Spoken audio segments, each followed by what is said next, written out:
under God, indivisible, with liberty and justice for all. Let's have a roll call of the board members, please. Robertson. Here. Castiglione. Here. Gustinelli. Here. Fudge. Here. Yulee. Here. Racine. Here. And DeGood. Here. And we'll move next to our open public comment period. General guidelines are you're welcome to step up and make any comment and be heard. State your name and address. And keep in mind that we do have one public hearing regarding the food truck zoning ordinance amendment. And if you have a comment to make for that, you're welcome to make it now. But the general preference is that you wait until that public comment period when we'll follow up with the discussion. So feel free to step up to the podium, state your name and address, and make your comment.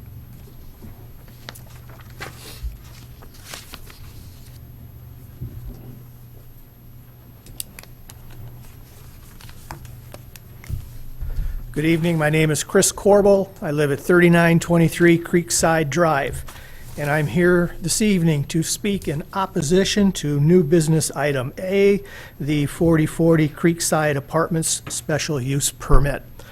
I was somewhat taken aback when I read in the Traverse Ticker this morning that this is now morphed from 68 units to 108. The developer, on the one hand, says this is a very walkable, they want to create this walkability, and on the other hand, they are saying that they're going to have 169 parking places, and they want to get rid of cars and have people walk. I'm kind of baffled by that. So, commissioners, I urge you to put off any kind of approval for this special use permit until the developer can come back to you with plans for both phase 1 and phase 2 and do both phases at the same time. Thank you. Thank you for your comment.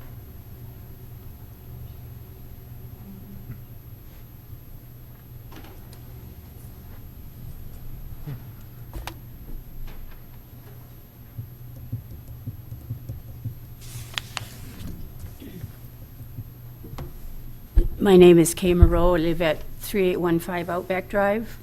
I also want to address the apartment complex. I see a huge safety concern if all of the apartment traffic will access Silver Lake Road at Creekside Drive. Silver Lake is already greatly impacted by the uptick in traffic since Creekside Development was built and the YMCA opened.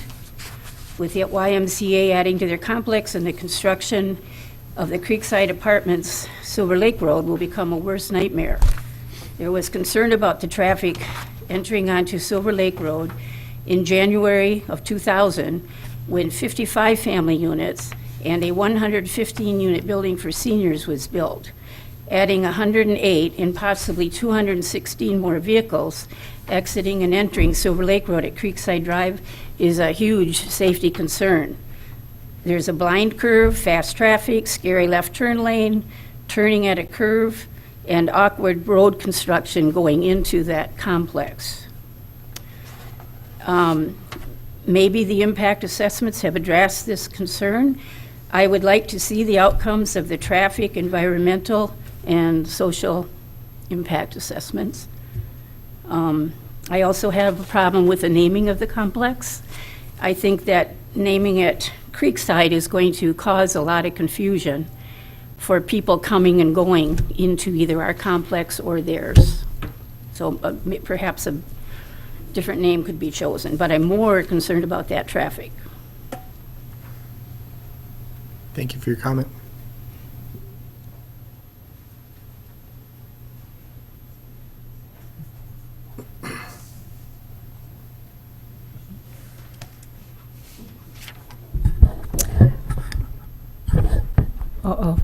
Hi. My name is Jackie Toms, and I live in Garfield condominiums.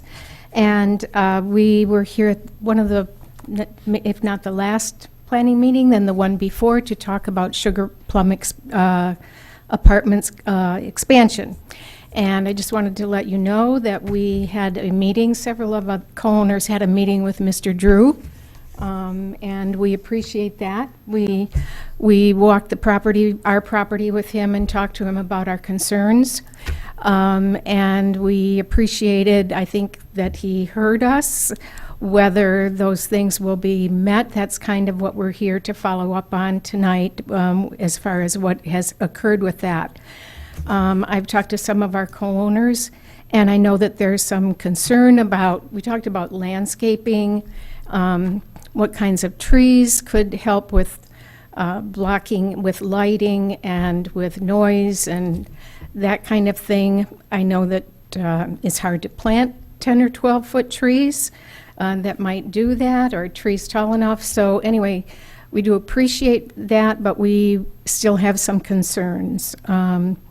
And we did talk about the sidewalk, egress, that's good, and the clearing of some brush and overgrowth that on their property that is prohibitive. It's invasive enough, tall enough that it's dangerous to pull out into traffic sometimes. So that's really, we still have some concerns, but we appreciate Mr. Drew's input so far. Thank you. Thank you for your comment.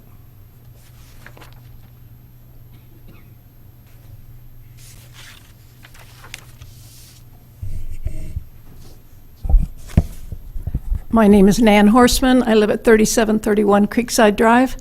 I'd like also to address the issue of the proposed development of Creekside Apartments. And I would agree with my colleague, my neighbor Kay Moreau, who suggests another name might be more appropriate. We already get confused by people who think Independence Village is part of Creekside condos, and if we add Creekside Apartments, it's a mess. My particular concern, however, is one of traffic. Creekside Drive is a private road.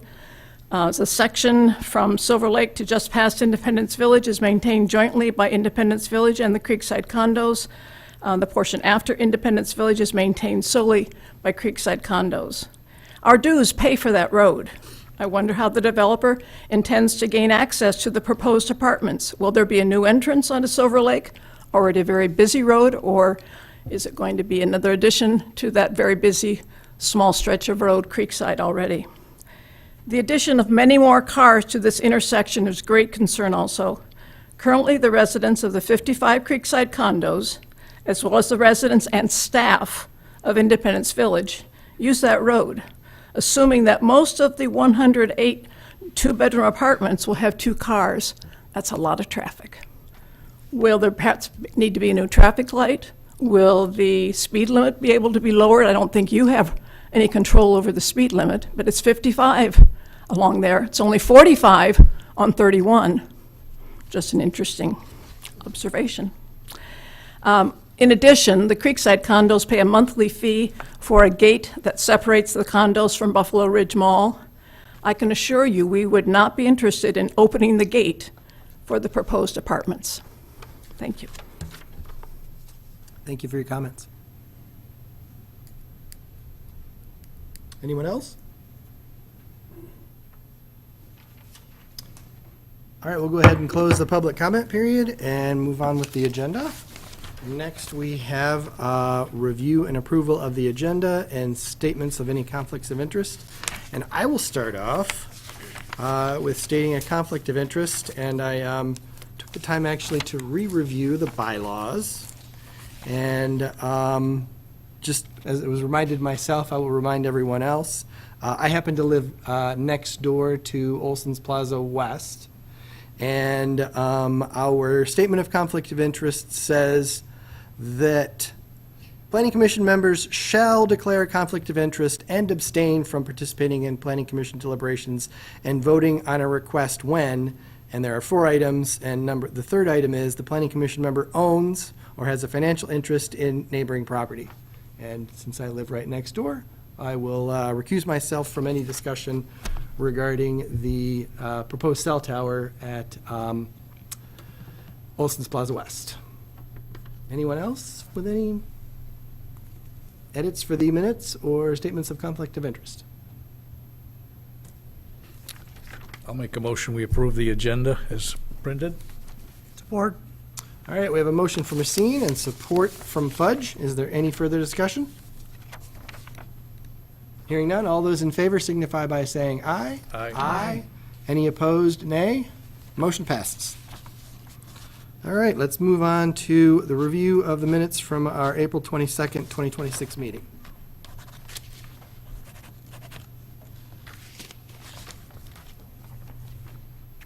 I'll make a motion, we approve the minutes. Support. We have a motion by Augustinelli with support by Robertson. Is there any further discussion? Hearing none, all those in favor signify by saying aye. Aye. Any opposed, nay? Motion passes. John, Steve, what do we have in the way of any correspondence? There's two emails. Both are referencing the mobile food vending units text amendment that you have on your agenda this evening. And the other one is not a correspondence, but it is a updated site plan for the Copper Ridge PUD. And you also have the updated bylaws in the packet, which you just referenced, and we handed out an updated zoning map as well. Thank you very much for both of those. All right, well, we'll move on to reports. Molly, anything from the Township Board? Yep. Township Board had a busy meeting last night. We held a public hearing for the Dunn property and the Veliquette property. The public hearing was to rezone. Both of those were approved. On the Dunn property, there was a lot of discussion about traffic and how they might enter East Silver Lake Road. So the same thing, when plans are approved, we'll be looking at that, and I think the crowd was happy to hear that. So also the water agreement with the city to supply parts of Long Lake Township was approved. So that's it. All right, thank you very much. Anything from the Zoning Board of Appeals? No meetings. Parks and Recreation hasn't met? And nothing from the Joint Planning Commission either, correct? No, we were supposed to meet last month. That got postponed. Do you know if we've got a new date for that yet, John? I think it was just Just canceled? canceled. Okay, Yeah, so it'll we be may be July off. will be the next meeting. Okay, thank you. All right, well then, next, what do we have in terms of a report from planning staff? You have our monthly report in your packets. We don't have any extra comments or anything at this time. All right, well, with that, why don't we move on to, well, I'll say, I see there's a number of students here, end of semester, probably trying to get your public government in. We'll try and have you guys out of here by 11 o'clock or so, okay? First item on our old business agenda, PD 2026-66, proposed township zoning ordinance amendments, mobile food vending units, and mixed-use suburban MUS zoning district public hearing. Why don't you get us started? Yeah, so this, two items that amend the township zoning ordinance. The first one is to permit mobile food vending units as an accessory use to a primary use on the property, and that is going to be for their commercially zoned districts. And then there's also the creation of this mixed-use suburban district. It's a, in following with the previously done mixed-use neighborhood district, this is a more intense district, allowing for a mixture of commercial uses that will be applied in particularly corridors in certain areas where we want to allow for a balance of mixed uses, but maybe not as intense as like the general commercial or the commercial highway district. Any thoughts or discussion, or should we open up the public hearing? I had one kind of just oddball question, which is retail fabricator. I see it's special use permit in CG and then proposed for the mixed-use suburban. And I looked at the definition and wasn't entirely clear. Is there something specific we have in mind for that, or is it kind of a catch-all? Hold on, let me look at that definition as well. I was like, I don't know what a retail fabricator might be. Yeah, I don't know if we've actually had any applications that I'm aware of. It is kind of an odd, it's more of a a use that might be applied to like an artisan or somebody like that, that also wants to be able to sell, like if you're, let's say you're into welding or something and you're creating some type of items that you would also want to be able to sell. I think it was kind of an inverse of industrial has something where it's like mostly manufacturing, but you might want to like a little shop to be able to sell some of it. Whereas this is mostly a shop where you might have like a workroom if you're doing something. Just sort of to some kind of catch-all to catch anything between a pure manufacturing and a pure sales shop, just to give something in between. Thanks. Good question, though. Thank you. We'll go ahead and open up the public hearing then. All right, anybody having any comments regarding the proposed amendments to the zoning ordinance? Feel free to step up to the podium, state your name and address, and offer your comments to the Planning Commission.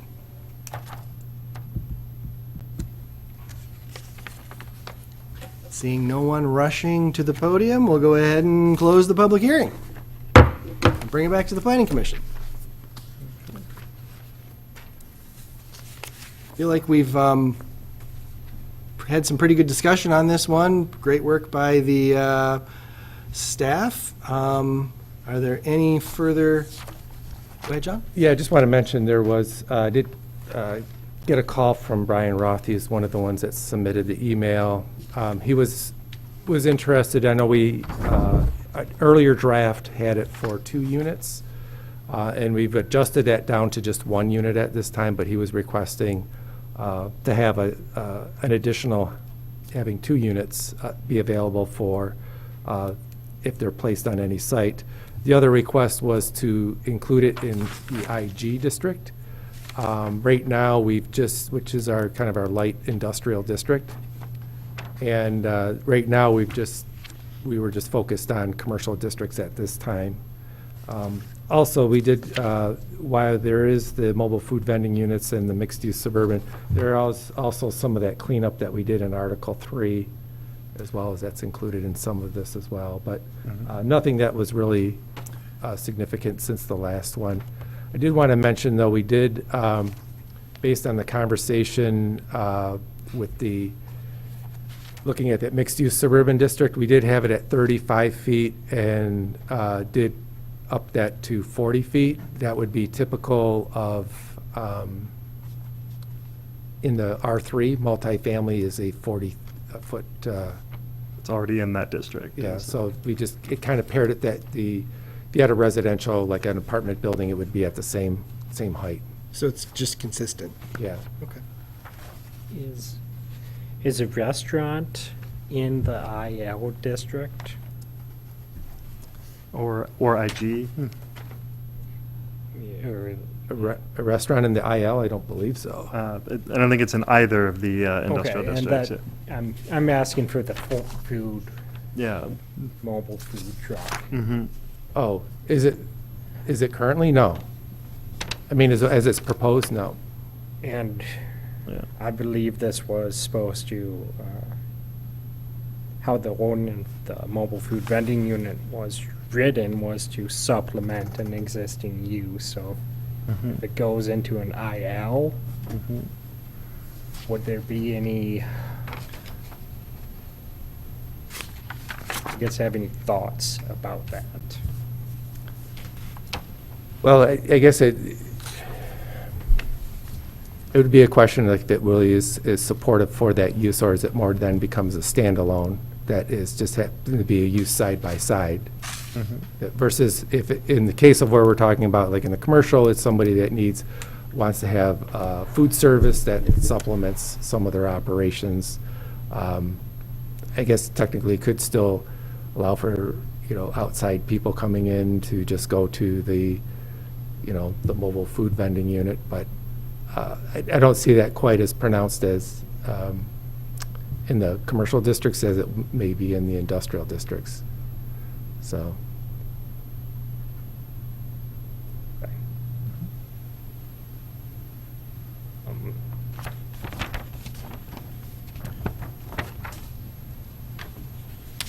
So if you're looking for comment, I guess I'm fine with keeping it out of the industrial district. Is that, everybody else is sticking to that?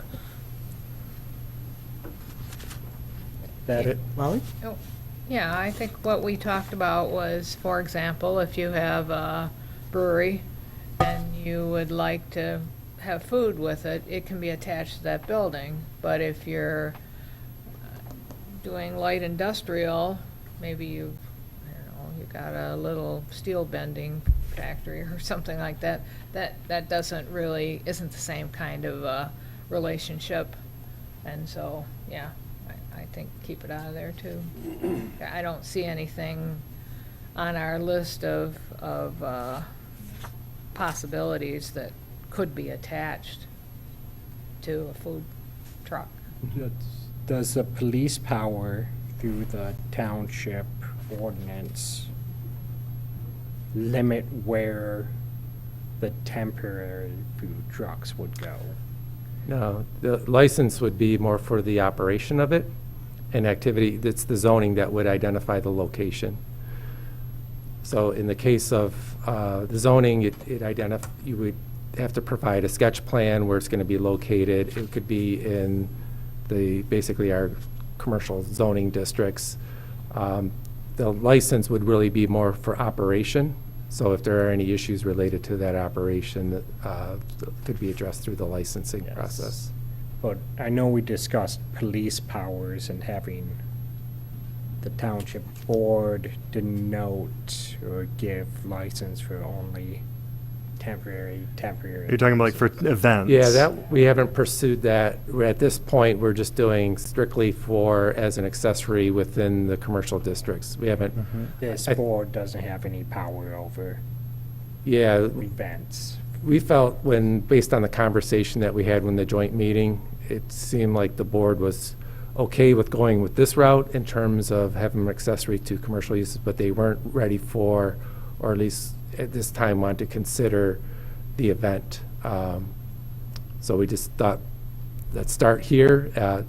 That could be the event one really wouldn't, or temporary situation really wouldn't need to be done through the zoning process. It could be done more through the police power ordinance for the licensing, because it's more about that activity and not necessarily in establishing a use. We haven't had anybody, I mean, we haven't had anybody come in and ask for a change in the rules, police power or otherwise. There's been discussion in parks and and perhaps elsewhere. But I suppose until we have somebody actually come in and say, hey, I want to do this, would you change the rules so I can? We only have discussion at this point.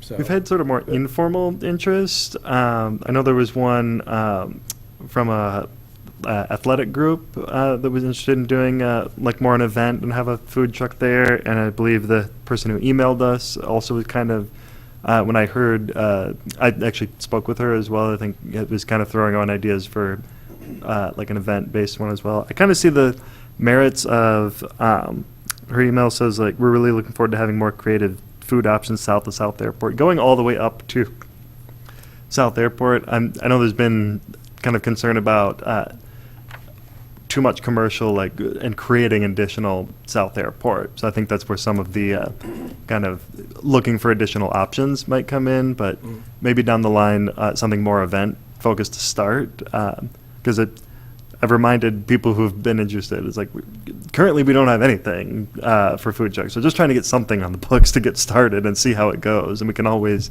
kind of ramp up from there. And again, that's really a conversation for the township board in terms of events and temporary situations like that, because it would be through the licensing it'd ordinance. be for the Parks Commission as well. And parks, Yeah, right, same thing, John? yeah. I agree with what I'm just hearing from staff. I think that it's not appropriate at this point for us to consider expanding this sort of use into the IL district. And if we approve it in the commercial, we'll see how it goes. And if somebody comes up with a reason why we ought to put it in other places, we can always amend the ordinance if that seems to be appropriate at the time. But we have not decided we wanted to do that yet. Yeah. The only other question I had was on the 2 versus 1. Can you refresh my memory? I'm a little fuzzy, but I remember originally it said 2, then we went to 1, and now somebody's asking for 2. The proposed ordinance says 1. Can you refresh my recollection and maybe other people's about the thought process of how we went from 2 to 1? I think it was mostly just about sighting on the actual site and just thinking that, I can't recall exactly why we went from 2 down to 1, but I think it was just a matter of starting more simple at this point, just to get it on the books, and then at some point, could always be expanded to 2. I think was Fair kind of the mindset there.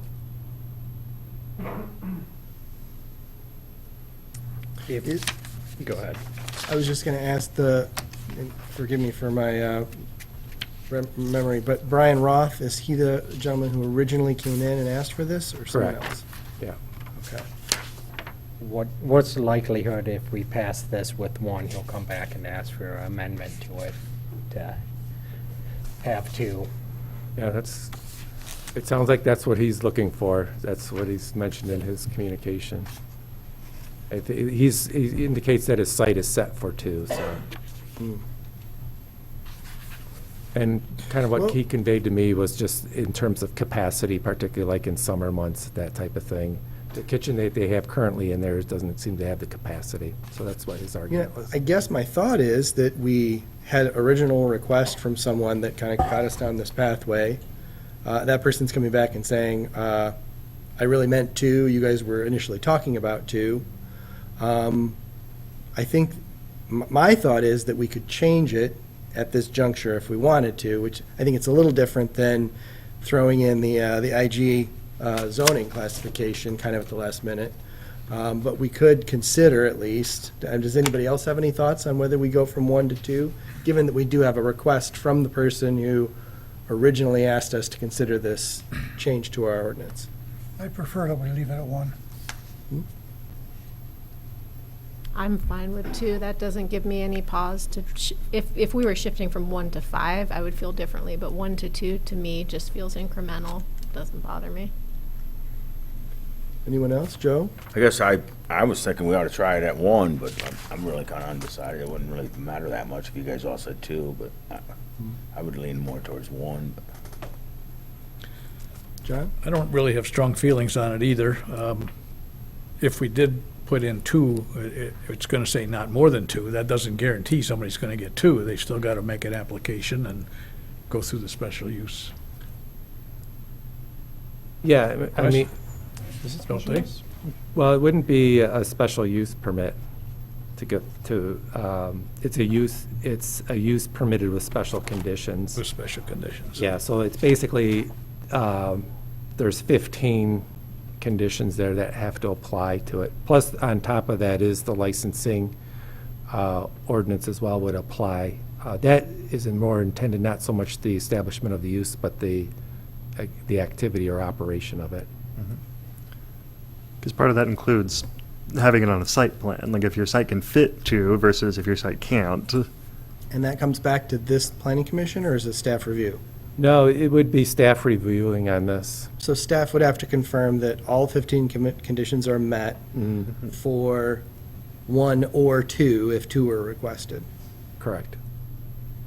Ben, Molly, any thoughts? I guess highway, commercial, and planned shopping would be site plans reviewed by planning commission, but that's they wouldn't be true. special use permits. They would just be the one site plan. Yeah. No. In this case, he's located in general commercial, so. This person is in Yeah. CG. Yeah. I could go to 2. We're going to see a site plan or you're going to see a site plan to see if it's going to fit, or it's not like we're squeezing them in there, so. Well, one idea that we thought about, we were talking about is maybe 1 for, let's say, parcels less than an acre, or 2 for parcels an acre or more. So in terms of if you're concerned about congestion, maybe, trying to squeeze in them too tight or whatever on a site, that would be one way to kind of measure it that way. That might be a good way to handle it. I suspect that the public use part of it, carrying a couple of food trucks into, for example, Silver Lake Park, for a baseball game or those kinds of things. If you already have two, then it's for sure gonna be two instead of one. So I don't know if it's going to affect us in the future, because I think Yeah, that'll yeah. come down the pike. Mhm. You know? Would the police powers limit the amount of number of food trucks at an event? This is It getting could. into. It could. It could, Yep. yeah. It could be tied to the permit for the event as well, but I recognize your concern. That's a good point.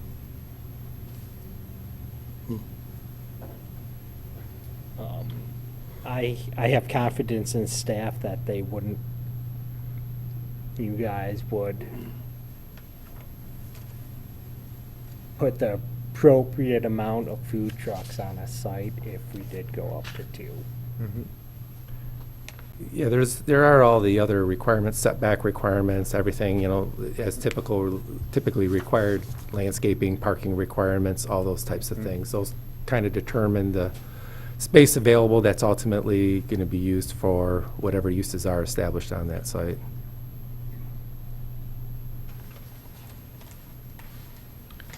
John? I guess the more I think about it, I'd be inclined, I think, maybe tonight to change it to 2.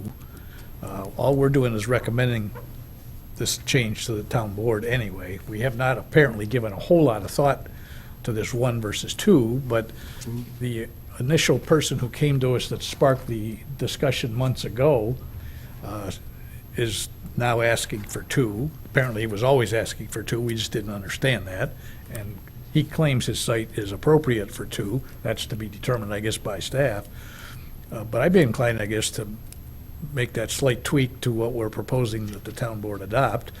And there's going to be another public hearing, and the town board will consider the whole ordinance. And if they decide that 1's better than 2, town board can make that adjustment back down to 1 if it chooses to. Otherwise, it's 2, and staff makes the call in reviewing the applications.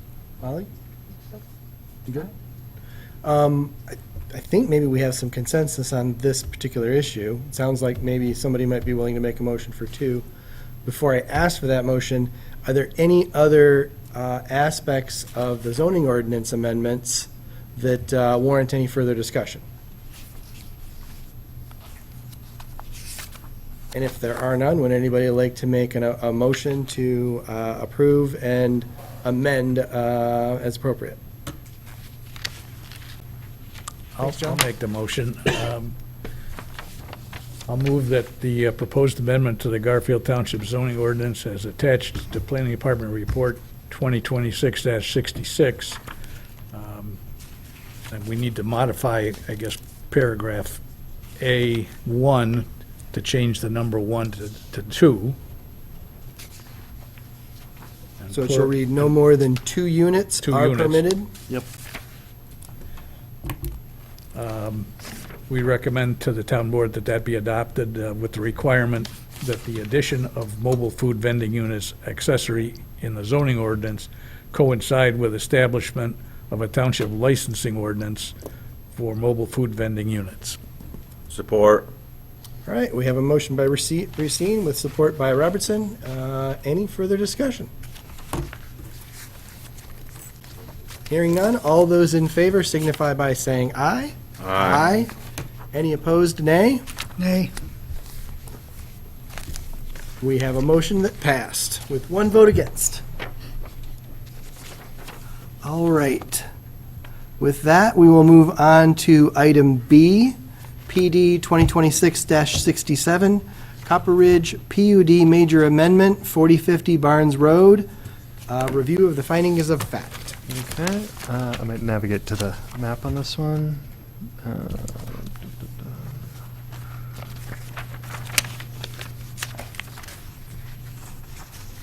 I'll turn off the zoning for a second. There you go.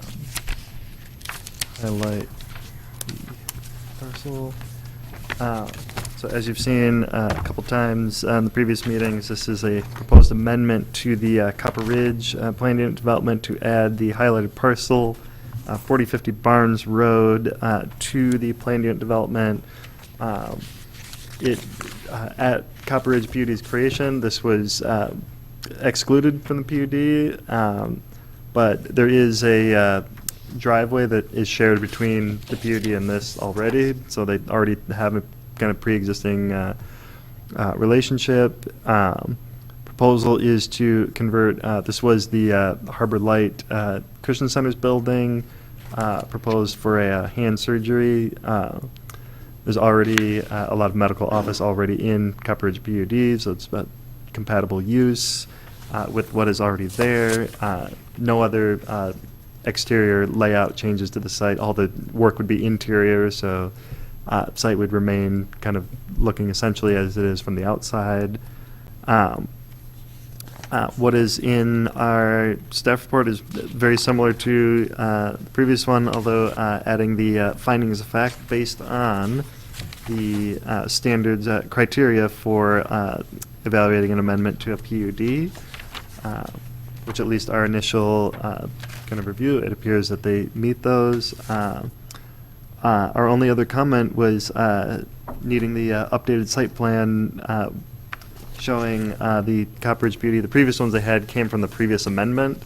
So just to clarify that that is the parcel that is proposed to be added, to actually show that on the site plan. That is what is on your desk. It just came in pretty much right after we had already sent out the packet. So otherwise that would have just been in your packet. And if nothing else, might make the potential motion simpler without having to call that out. But otherwise, findings are there for consideration, and draft motions are there for your consideration as well. Any discussion from the planning commissioners?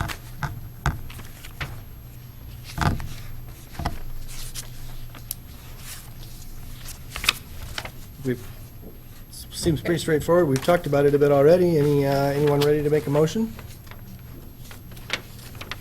I'll motion that findings of fact for the application SUP 2008P submitted by Hand Surgery Partners LLC for a special use permit, major amendment of the Copper Ridge Plan Unit Development be adopted.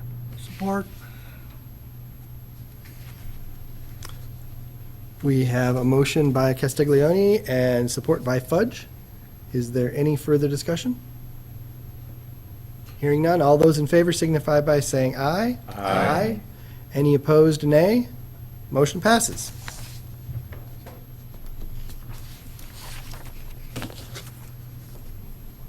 And I'll recommend the recommended action. Recommend approval to Township Board motion that application SUP 2008P submitted by Hand Surgery Partners LLC for a special use permit, major amendment of the Copper Ridge Plan Unit Development be recommended for approval to the Township Board, subject to the applicant updating the site plan to identify the subject parcel as proposed to be added to the PUD. John, we have that update now, don't we?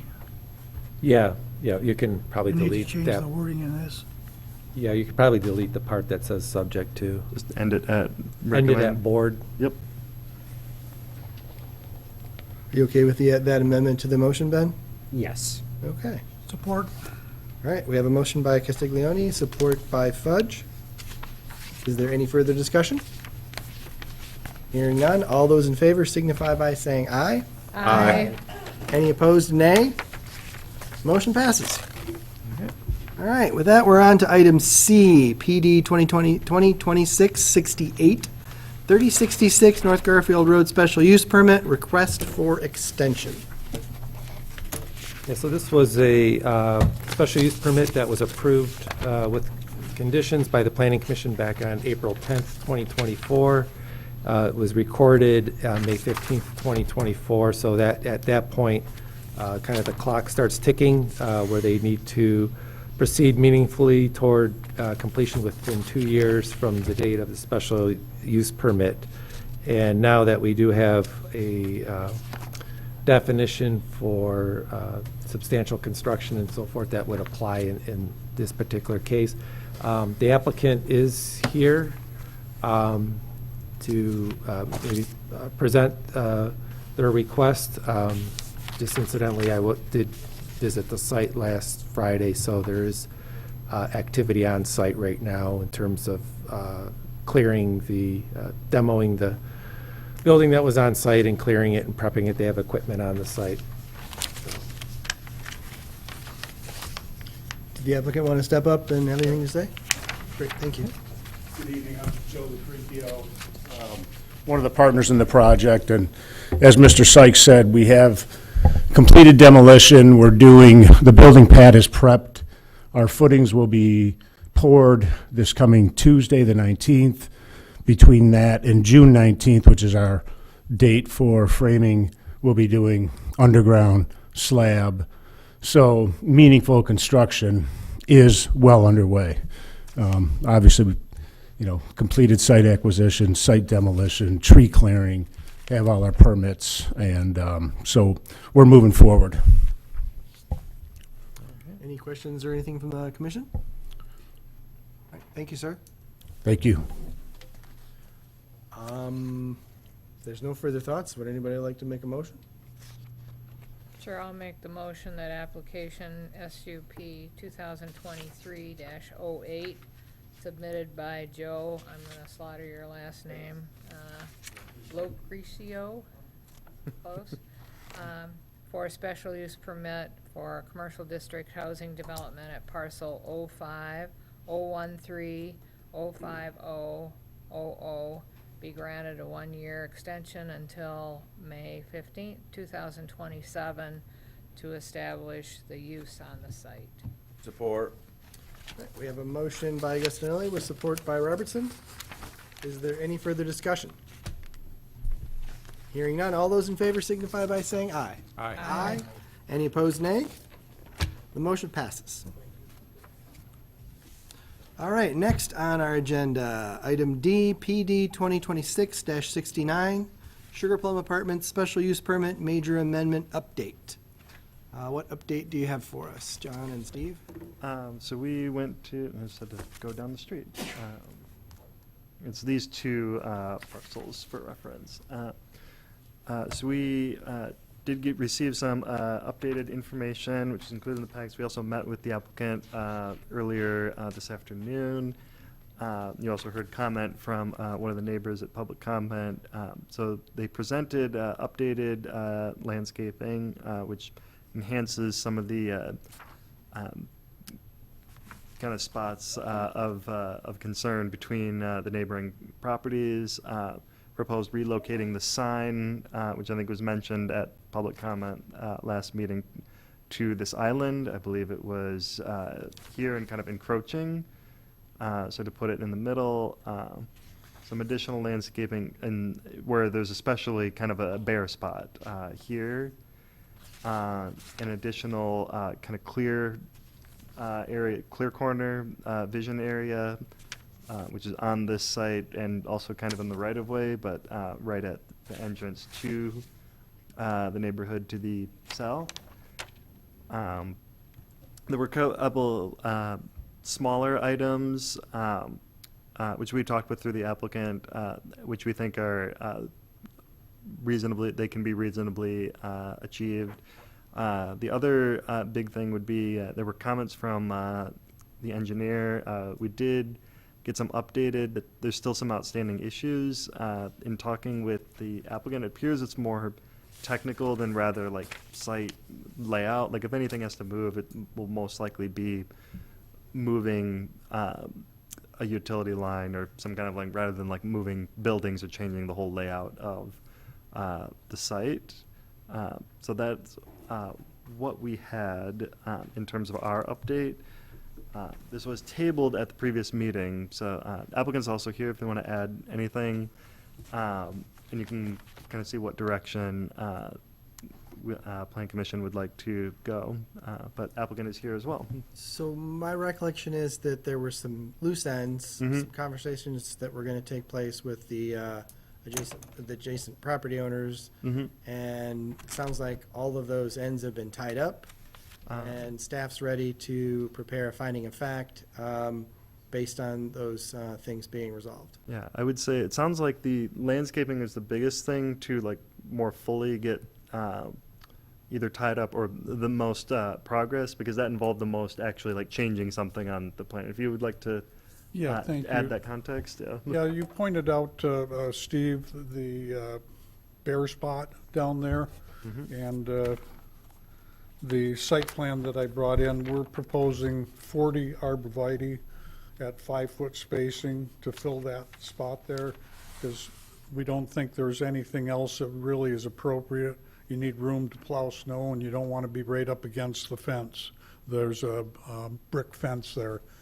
But there's already arborvitae in some of the lots on the south side of that fence, so we felt that putting a solid row of arborvitae there just to provide a visual buffer. They grow quickly. In fact, some of the arborvitae there are now getting close to 10 feet tall. By putting that in there, it's going to be a visual barrier to the 3-story buildings, and it's going to be a better buffer, and that seemed to be a major concern there.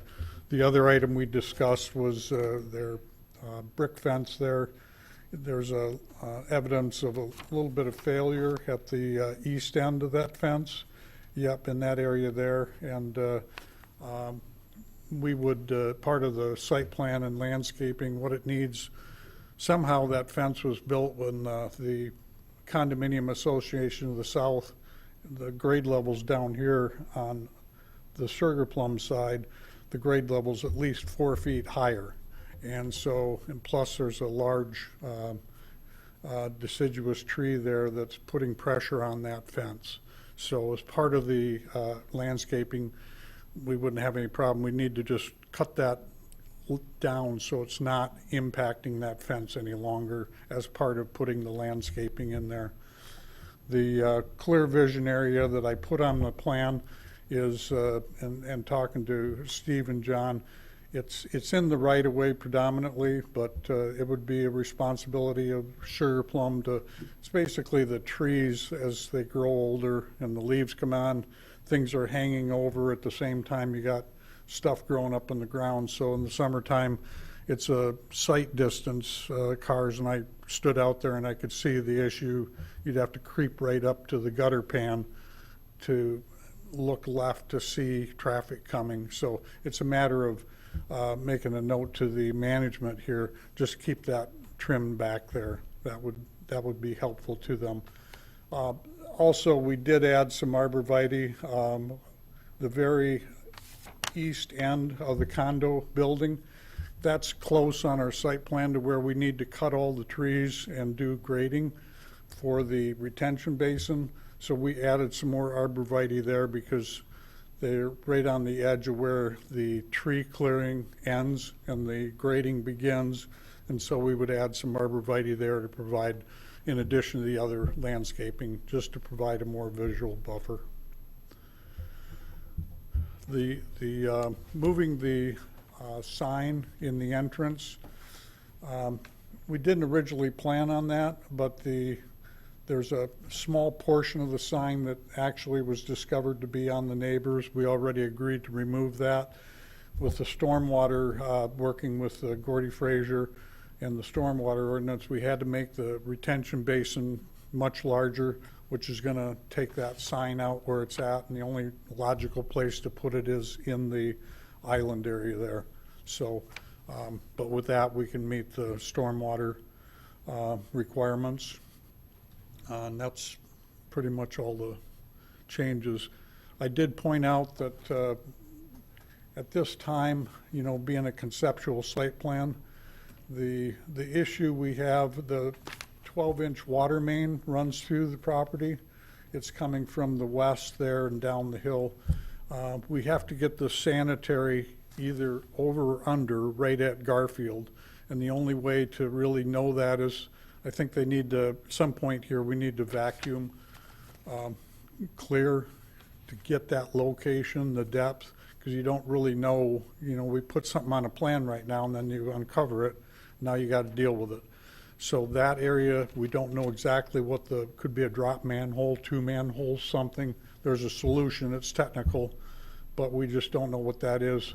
The other item at the east or the west end of the property, we're demoing the rental building, the office. The water main is just directly north of it. When we had Soils and Structures do soil boring, they did use ground penetrating radar to try to get us a better location. He was a little bit shaky on it, he said. He says, I'm pretty sure it's here. That's another case where we really need to vacuum that out, get a true location and depth before we finalize that building. But, you know, that's premature to do that now, but that's something that we're aware of that needs to be done.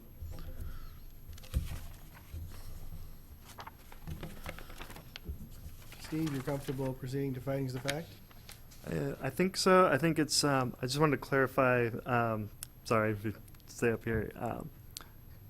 Because I did say, so engineering, we didn't get any like final either comments or kind of like they still had what they described as outstanding issues. And you just referred to this site as more like a conceptual layout.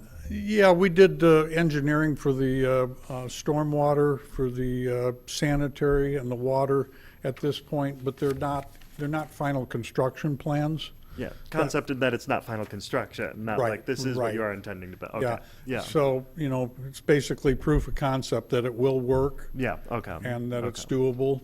Yeah. So, Yeah. So, yeah, I would say I'll still probably follow up, see if we can get, if there's any either progress on the engineering front, mostly to like, is there anything that would impact site layout? Because like things will change in the field, which happens in engineering, but like it's a difference between, is this going to shift a few feet this way or that way versus your layout's not actually going to work. So as long as it's like it should work, and we can kind of get that as an initial comment, because all the technical details is typically done as like a condition of approval. That's a fairly common standard language in approvals. So, Okay. and I feel confident that even if like you asked us to prepare findings, like it's relatively straightforward for us to prepare them. If they for some reason weren't, there were still outstanding issues, you can always continue to table it, but at least having us prepare it, we can be ready to do that as soon as possible. Okay. John? I had a couple of questions for Mr. Drews. At the public meeting last month, some of the neighbors were concerned about light trespass from your parking lot or cars going through your project onto the condos. And I know we talked about some potential addition of things like arborvitae or other vegetation materials to screen that better. And it wasn't clear to me, maybe I missed something, but in reading tonight's report, it wasn't clear to me whether in your discussions with the neighbors that you've got that particular issue all ironed out. When I was out there with them on the site, obviously we're replacing all the lighting, and the existing lighting in no way conforms to the ordinance. It's a big old ball of light. That's one of their concerns. But when that's all replaced, it's going to be full cutoff lighting. And in that particular area there, at the time of installation, as long as there's care done to make sure it's not pointed toward their apartments, there's not going to be any light going onto their property, so they're not going to see them. Actually, I remember that you were going to change that light. The light I was talking about, though, are the headlights on cars. And that's the other reason for the row of arborvitae. It's going to be, you know, if you see the plans, it grows pretty quick, and they have a brick wall there right now, but there, you know, it is open there right now. There is nothing on the sugar plum side, so the arborvitae would really provide a visual screen to help that. It's not going to be immediate, but it will, over time, it's definitely going to create a dense screen. Okay. And I think the last open issue that I recall, there's an existing dumpster, I think, in that same vicinity, and the neighbors in the condo association commented last month that there's a lot of noise and activity associated with that, and I think we were wondering about whether you could relocate that to someplace further away from the property line. When I met with them on site, it never really came up. There's room, we could move it if we need to, and if that was a requirement, we could relocate it. move, but, how far can we relocate it if it's, we might move it 40, 50 feet? Is that going to negate the sound of a dumpster lid? I'm not sure, but, we would definitely, we could incorporate something like that. Yeah, I would think that would be helpful. Every little bit helps.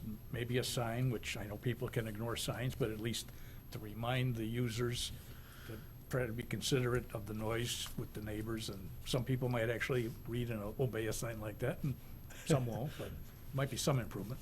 Yep. Yeah, I do recall the dumpster, and I thought that there was an expectation that it was going to be relocated away from the property line. Yeah, we can, I was out there, there's a couple spots we would move it, that we could move it to. It would be further away from their property. You just have to make sure the truck can get to it, and so. Any other just questions that- from the commission? Was it just that one? I think every other one, the one that's closest to a property line. I think Yeah, everything else is it's further right away. down there, yep, This right one? there. Yep, okay. Everything else is off, and, yeah. I don't think any of the new ones were proposed as close. No. Okay. All right.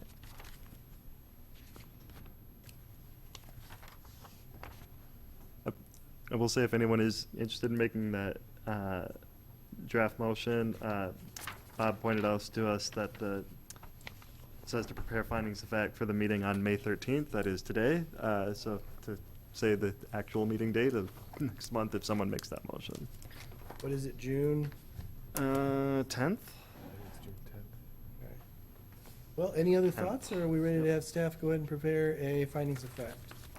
I'll make the motion to direct staff to prepare the findings of fact for review at the Planning Commission meeting June 10th, 2026 for application SUP 1994-08-C submitted by David Drews of Northern Michigan Engineering for a major amendment to the special use permit to construct 55 additional multifamily dwelling units at an existing 172-unit multifamily dwelling complex at 2638 Oak Hill Lane, parcel 05-023-006-00 and 2692 Harbor Hill Drive, parcel 05-023-007-00, subject to addressing any outstanding issues identified by the Planning Department Report 2026-69 and during the Planning Commission meeting. And do we want to add something about moving the dumpsters or the dumpster? Yeah, as that was one of the things brought up, to say, yeah, and relocating the dumpster. Locating the dumpster close to the south property line. Yeah. I think that's it. All right. Second. All right, we have a motion by Robertson with support by Yuli. Is there any further discussion? Hearing none, all those in favor signify by saying aye. Aye. Any opposed, nay? The motion passes. And we are on to new business. First item of new business is PD 2026-70, 4040 Creekside Apartments, special use permit, and this is an introduction and conceptual review. Take it away, guys. Yeah, so this is, it was as initially planned as an introduction, but there was some items within the site plan that want us to put a pause on that, so we had conversation with the applicant. And so what we are suggesting at this point, before we actually, the Planning Commission actually considers it as a formal introduction, is have some discussion on some of these issues. So that's why we kind of called it introduction/conceptual review. So we're not expecting any action tonight, other than to give some guidance to the applicant and to staff in terms of proceeding with the actual special use permit application. I did want to at least orientate you a little bit, because it's a little bit of a complicated site over there when you look on the aerial. So this is the highlighted parcel. It's a little over 11 acres. If you were Kind of to zoom into it, a lot of the upland is on the west side, and as you kind of go through the site towards the east is a lot of wetland through that area. Creeks running through that. It's part of the tributaries for Kids Creek. In terms of just orientation, Silver Lake Road running north-south here to the west. The main drive coming up for both Creekside and Independence Village and for the 440 Creekside address is right here. This parcel right here is actually owned by Garfield Township. It was deeded over to the township back in 2015, mainly for a couple of reasons. There's a pressure reducing valve somewhere in this particular area. There's also this trail here is the Buffalo Ridge Trail, which there's an easement on those areas that are not Garfield Township property, but the plan was to get an easement across this property, and that also led to ultimately this parcel being deeded to the township back in 2015. So this is basically a private drive going through here, this Creekside Drive. There's some easements in place for Creekside development, the PUD, which is this parcel here. But it's been recently come to light that the easement does not identify 4040 as party to that easement. So that's one of the items that will need to be addressed as part of this process. So, sorry, John, I'm sorry to interrupt. I want to clarify that. So, if I understand you correctly, the subject parcel on which the private road is located, the parcel of land is owned by Garfield Township, subject to private road easements across it. Yeah, this part right here. So in other words, there's not any record that there is this easement here which kind of straddles the line of both Garfield property and the 4040 Creekside and then the Creekside PUD, and they have access to it on their portion, but there isn't any granted access from Garfield to 4040.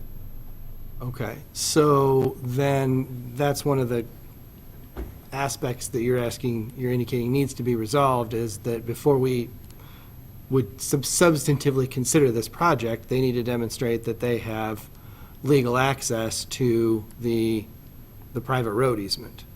Yeah, I don't think there would be any problem granting that access from the township. I think there's a couple of issues that really needs to be found out is, granting that easement I think it's an opportune time to figure out what this development is going to be. Mm-hmm. It's a little different than what you saw as a conceptual review last August. So we wanted to firm that up. Also, we need to make sure that how it impacts any of the utilities that are in this particular area. So we thought instead of doing that as kind of a step first, even though it's been requested, we felt that it should really be done in concert with the special use permit. That way it's more comprehensive and cohesive in terms of how this all fits together. So who would be granting the easement for the access? Garfield Township. Okay, because Garfield Township owns the underlying property. Right, it's just basically for this portion here that goes out onto Silver Lake is what they're. And there's no exclusivity of the grant of the easement.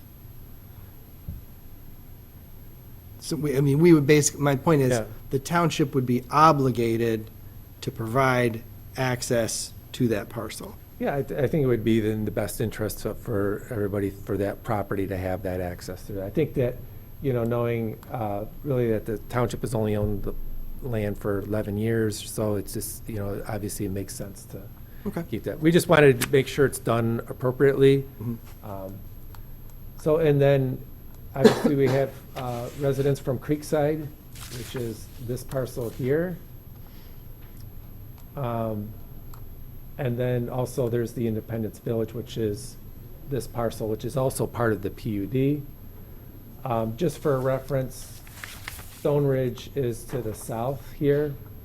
It does not have, Stone Ridge Court does not connect to Creekside Drive, which is the private drive here. This is actually a county road right away. You do see here that there is, this is an emergency access connection that was done, so there's a gate there that allows for Metro Fire to, should there be needing to have extra access. And my guess is it's probably more for Creekside, but I don't know for certain. But I just wanted to kind of identify some of that area. Also to the north, farther into the north up in this parcel here, this is the YMCA. And then this is property that's owned by GDO Investments. This property also does, as I mentioned, has the Buffalo Ridge Trail, which is provided on an easement.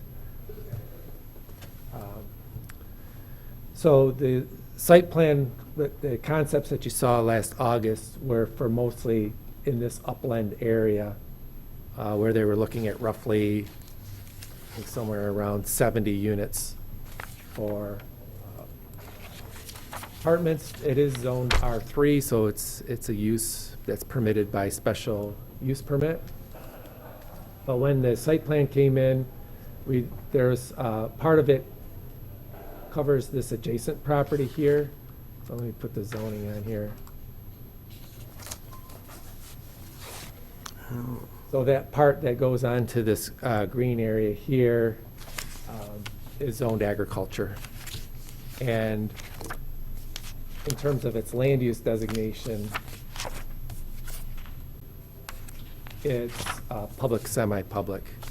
And I think that was partly because this was ultimately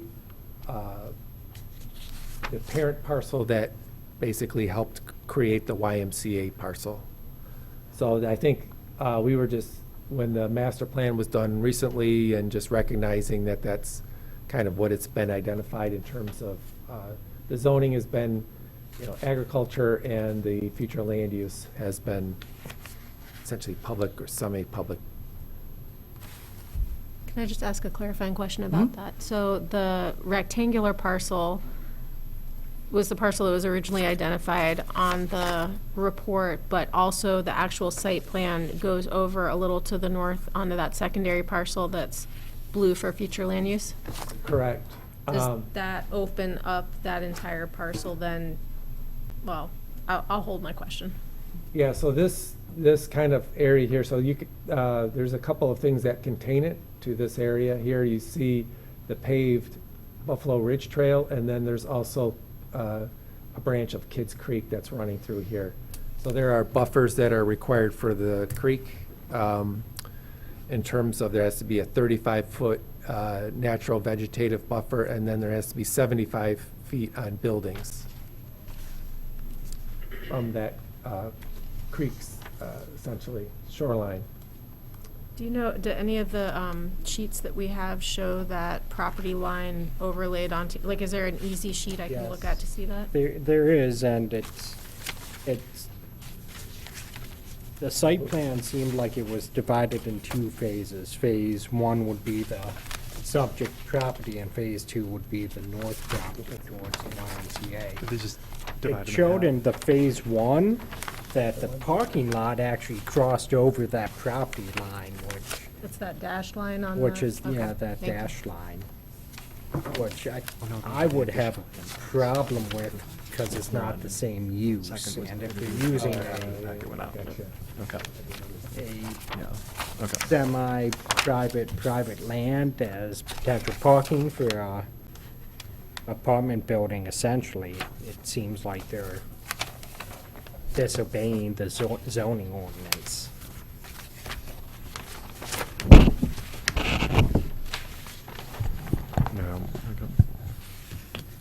So, John, I guess my question is, to get to their proposed phase two, what would they need to go through?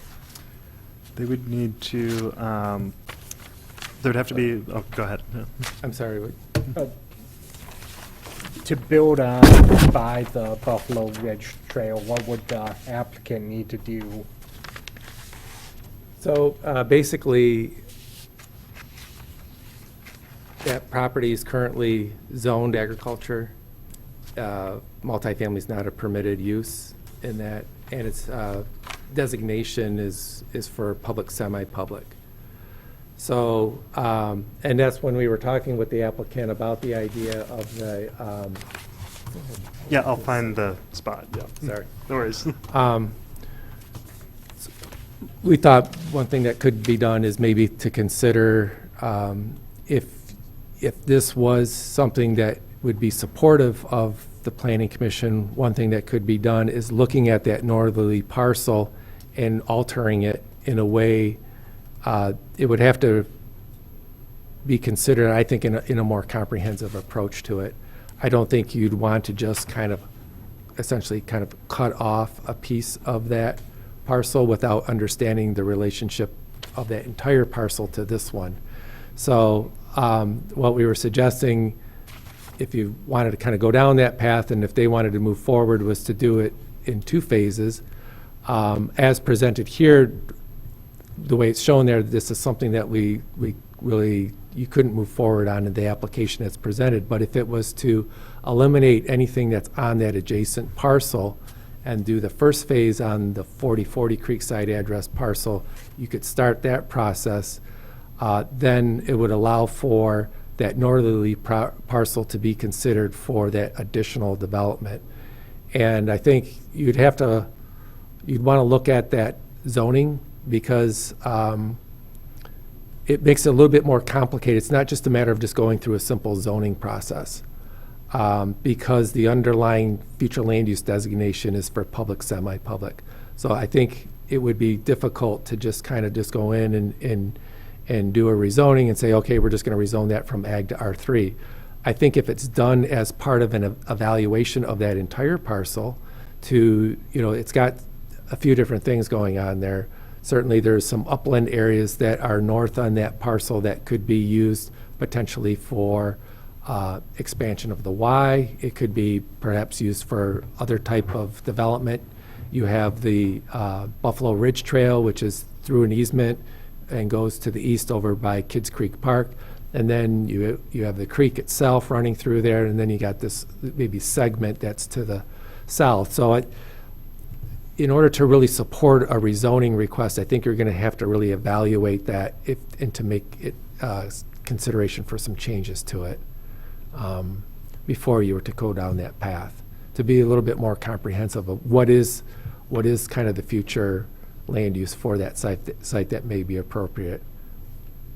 So My brain kind of it goes almost in the opposite direction of that, and it looks like the R3 and the future land use designation, the orange on the map, travels north from the existing Creekside, but what we've heard from the community a couple of times and what kind of resonates with me a little more is it almost makes more sense for the green or the blue for future land use to push south to that property where the wetlands are, especially given the traffic on that road and the proximity to Kids Creek, tributaries and all that.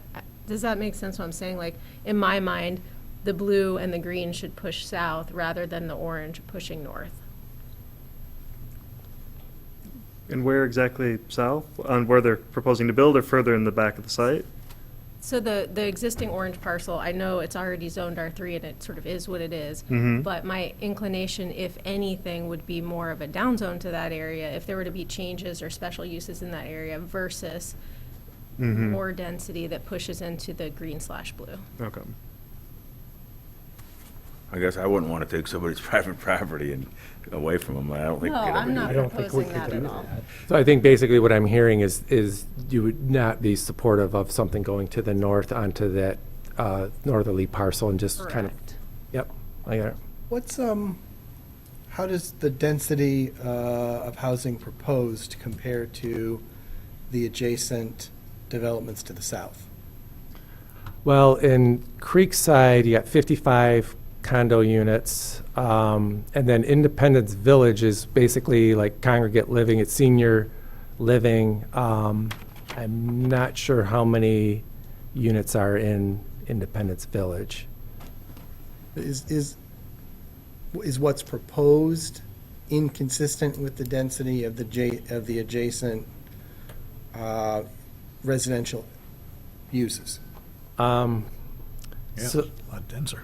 Well, it's dense in terms of it's all kind of maybe on the westerly third of that parcel, basically because of the wetlands and so forth. That's on the east side. But we So- typically look at density over the entire parcel that's being developed. Right. As opposed to the footprint of the development, right? Right, exactly. So when you look at the full parcel, it doesn't, R3 basically is 4,000 square feet a unit, and so you're roughly almost 11 units an acre, and I think they're somewhere around 7 or 8. So it is, from a R3, it's when you look at the overall parcel, it's at a lower density. In the case of Creekside, there was the original Creekside PUD, and then there was an amendment to it that included the independence living and then added some more units. And so when that PUD was amended, it did go to a higher density for that particular site.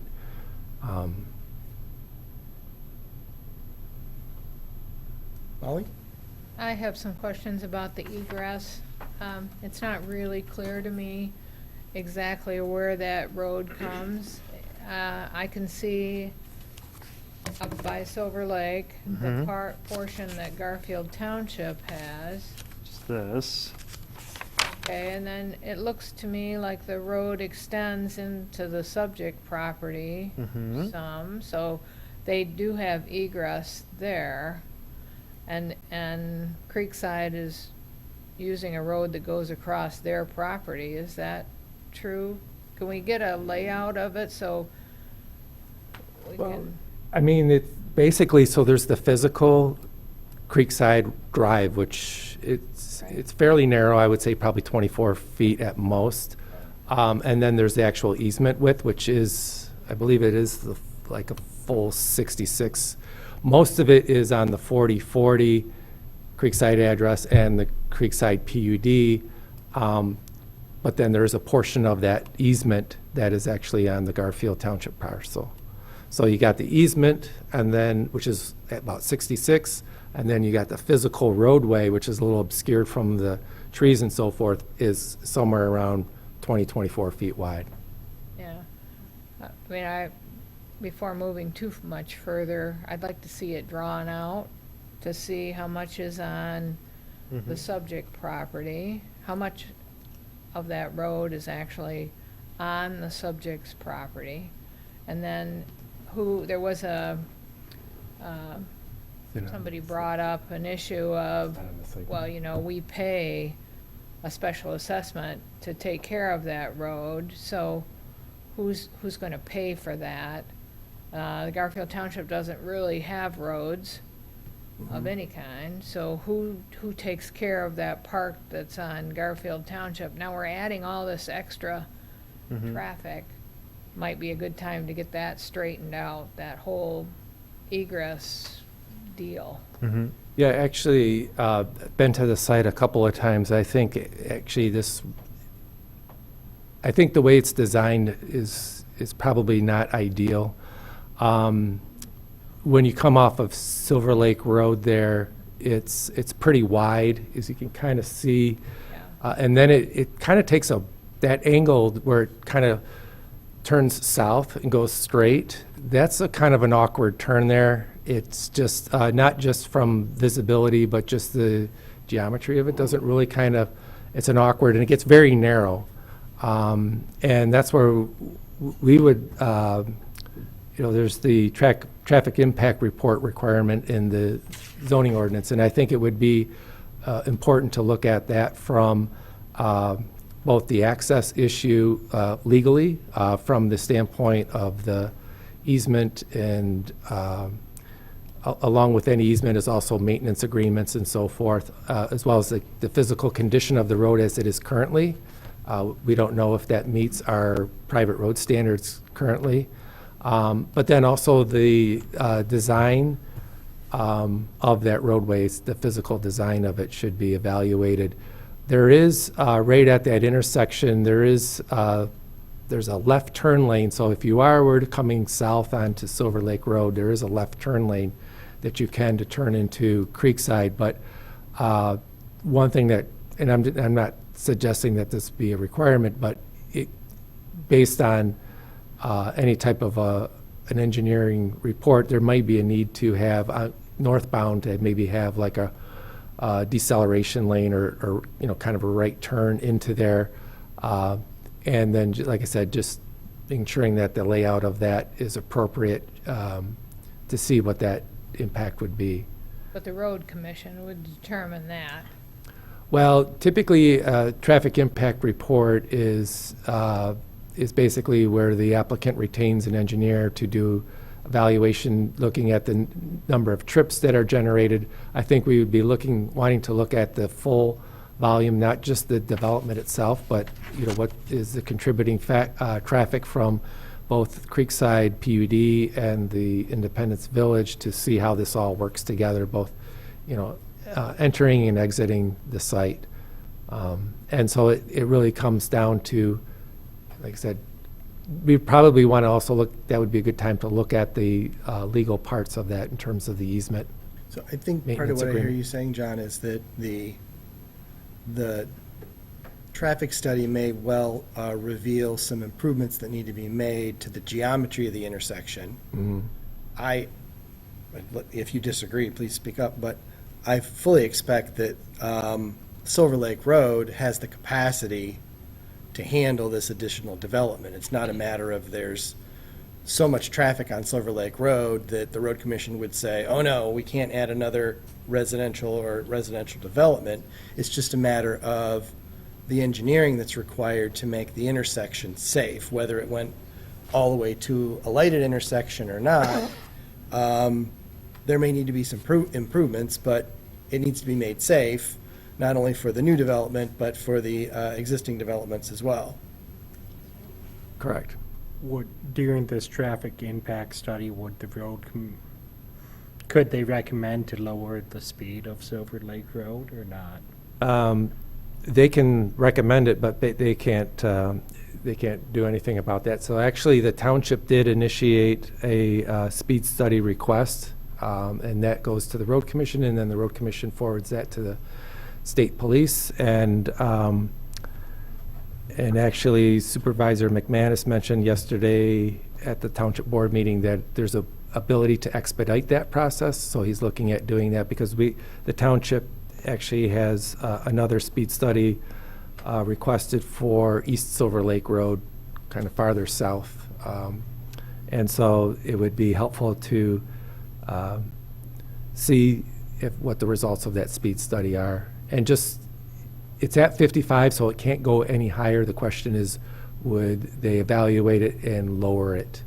There are new criteria now. Typically, they used to do whatever people felt comfortable driving at. Now they can take into other criteria such as, the location of schools and other land uses and so forth, and how that might be evaluated. So there may be a chance, I don't know, but that would be through that process.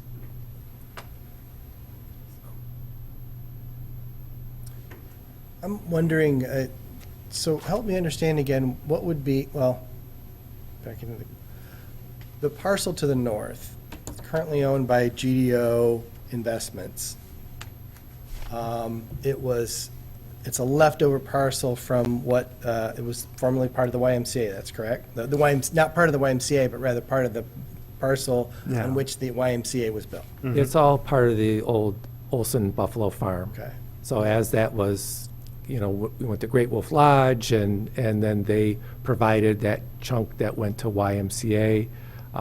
Brad Olson is here, so he can speak to it more on that, but it's currently privately owned, but the future land use and zoning suggest public use, correct? Yeah, and I don't know that was probably intended, from the standpoint that it would be held for potential future expansion of the Y. So I think that's why it was, when we went through the master plan, it's how it was already designated, so we left it as such. We didn't have reason to alter it, but am I But it thinking wouldn't that's what it be was? beyond the pale for a private landowner to come forward and say, well, you know what, this is planned, you township want it to be public use, but it's privately owned, and I need to do something private with it, the entire thing, for that matter. So I'm just wondering, is there an opportunity to leverage the desire to develop a portion of this with some additional residential housing, leverage that for securing a more permanent designation or establishment of that as space for what we intended in our master plan and zoning ordinance. Yeah, I mean, I think that's a conversation, like I said, I think that has to happen if you're going to consider any type of the current plan in terms of extending it onto that northerly parcel. I think you have to have that conversation. Because otherwise, I think that conversation would recognize that conditions may have changed and that you can support that type of rezoning. I would be really reluctant to rezone that parcel or recommend rezoning that parcel without having that conversation, because I'm not sure what that rezoning would be based on. So, because it wouldn't be following what's currently in the designation in the future land use There would map. be substantial changes that would need to be Right. considered. It's a little bit more comprehensive. It considers, a lot of different variables as part of that conversation. But I do, I recognize that the creek itself forms kind of a natural border, and then on the other side of the creek, there's the public trail. And recognizing that if all the other aspects of this density were supported by the availability of infrastructure, the possibility of correcting or improving the intersection so it's safe, that it would not be an unsatisfying use to see this slight increase of the residential area, an allowance of that, in exchange for the potential for, again, more permanence of the public area. Would this be a good site, or these two parcels be a good site for a PUD? PUD has to have at least 20 acres to begin with. I think that, I would not recommend it. Even if that include that entire northerly parcel, we'd probably get that to that 20 acres. But I don't think I would recommend it. I think what you're bumping into here is just the way that northerly parcel. I think what Chris just mentioned is a very good point, because you look at the parcels and the lines are there, but when you look at, if you were to take those off and you just look at the land itself, is probably a better way to maybe evaluate this area and see what is appropriate. So that might be a better way to kind of look at it. But I do see the applicants, I think, stepped up, and if there's anything you wanted to add? Yeah, I would love to have a few minutes. Thank you. My name is Kevin Einfeld. Our company is BDR. We are custom home builders. We were here last August to discuss this. And yes, we started with 11 and a half acres. And really, when you look at this parcel, there's a 75-foot setback from the creek. It really wants to be connected to this. The 2.5 acres wants to be connected to the 11.5 acres. I think if you just said, draw a line, you can't do that, you're basically telling the owner you can't develop it. Because I don't think you want to be trying to cross the creek. If that 2.5 acres was to ever be developed, you have to cross the creek, which is not a good idea. And so that's the specific reason we came there. I think if you showed it to 10 land planners and 10 land designers, they would come up with something very similar to this, where honor the creek, don't cross it, and there's, I'm not sure the Olson parcel, but if it's 15 acres, okay, we're going to develop an acre and a half of the 2.5. So that was our mindset. Our intention was to come in tonight, listen, share some more information, and then with that, we'd like to come in for the south parcel. We fully understand it takes a zoning, it's a state regulation, you got to go through planning commission, and you got to go through some steps. So our hope is to have this meeting where we can come back with 60 units, keep all the buildings on the R3 zoning. And so that is our intent. So just a little bit about us. Kevin Einfeld, our company is BDR. I teamed up with Pete Faber on this parcel, and we established Creekside LLC. And so just a little bit about our company. You know, we're not this national apartment builder. We are custom home builders that do apartments. We're local people. We're both developers and builders. Pete and I both spend time in Kent County and in Leelanau. And I think I want to talk a little bit to everybody here, to the crowd here. We have a significant shortage of houses nationwide. It's about 2.5 million houses. And costs are going up. Our cabinet costs are up 20% in the last 2 years. Roofing's going up, everything's going up, and people need houses. And my wife and I just chaired a capital campaign for an organization called Inner City Christian Federation. And we raised $13 million. We're going to build 200 houses. There is a real shortage. And so we need to look at this, and we need to be smart about this, but we need houses, because right now, you look at inflation, right now, 34% of inflation is shelter. And so, you know, everybody's worried about inflation, and it's supply and demand. If we can figure out to do smart housing, we're going to solve some of this problem. But so I want to remind the crowd here, nobody wants more houses, keep it natural, but we're just screwing the next generation. And so if we're going to do that, I have two daughters, they're both renting, they both have good jobs, and we need to increase the supply, and however we can do it, and it's kind of township by township and city by city. So, yeah, we really believe that the 2.5 acres fits in there, and I think the actual developable, I don't have the actual, but it's probably 1.5 acres. And then I have a handout here, just a little bit about our company. I actually went to Fleece and Vanderbrink, our traffic engineer, because in the report, and so here's just some pretty pictures, and then in the back is a little, we did a one-page, just had the traffic engineer on the last page do the impact. And so when you look at this number of units, it really is, Thank you. yeah. And I do, if somebody else wants to take a look at that, feel free.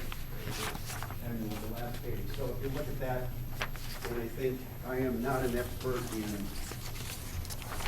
traffic studies, but if you look at the full 108 units, the peak hours, and just for everybody to know, the thing to look at is it doesn't matter at noon or 1 or 2, it's from 7 to 9 a.m. and 4 to 6 p.m. So the peak hours for 108 units, they're saying there's 12 in and 39 out, so a total of 51 units, or a total of 51 people driving a total in and out, and then the evening is 37 in, 22 out, a total of 59. So when you look at this road and the independent living that's not a 7 to 9, 4 to 6 p.m., sure, there's traffic on it, but I think we can pick a lot of roads in Garfield Township, and when you add this number to it, we're going to be less than most. And I don't think I don't even think it hits your threshold for ordering a traffic study. But I'm not, I didn't. Well, there is a couple of there. There's the if it's 5 acres or larger, or the planning commission can also right, but just kind of on just you mean on the trips, 500 trips per day. Yeah, I mean the peak hour is 51. You know, it's kind of 1 a minute. is what this is going to add to the. The 108 would do the 500. Yeah, so the peak hours per hour, 51 in the morning, and then 59 in the evening. Yeah, because it talks peak hour, but then it also talks about per day. Right. Yep. Yep. So- Yeah, so anyway, I just thought, we do a lot of work with traffic engineers. I just thought this is going to come up. Let's just do a snapshot. And we understand there's some geometrics and stuff, but just wanted to show that it is not something that is really groundbreaking. It's going to, change the traffic patterns. So, yeah, our goal here is to, we clearly understand that the north parcel is zoned agriculture and going to take some time, but our hope would be to come in here and seek approval for the Phase 1, fully with that plan there, fully understanding that north parcel may never get zoned. That's going to take some time, but there's a shortage of housing, and we thought, let's go ahead and start this process, and then, we're optimistic. You guys will ultimately make the decision if it's 60 units or if it's 108. I think on the design, though, if you were to do that, obviously, you're just for the sake of time, probably just eliminated some of those buildings that are on there, but really, if it was to be done phased, I think it's important to recognize you wouldn't be able to have, the parking on that other parcel or anything okay. like that. It probably should be adjusted.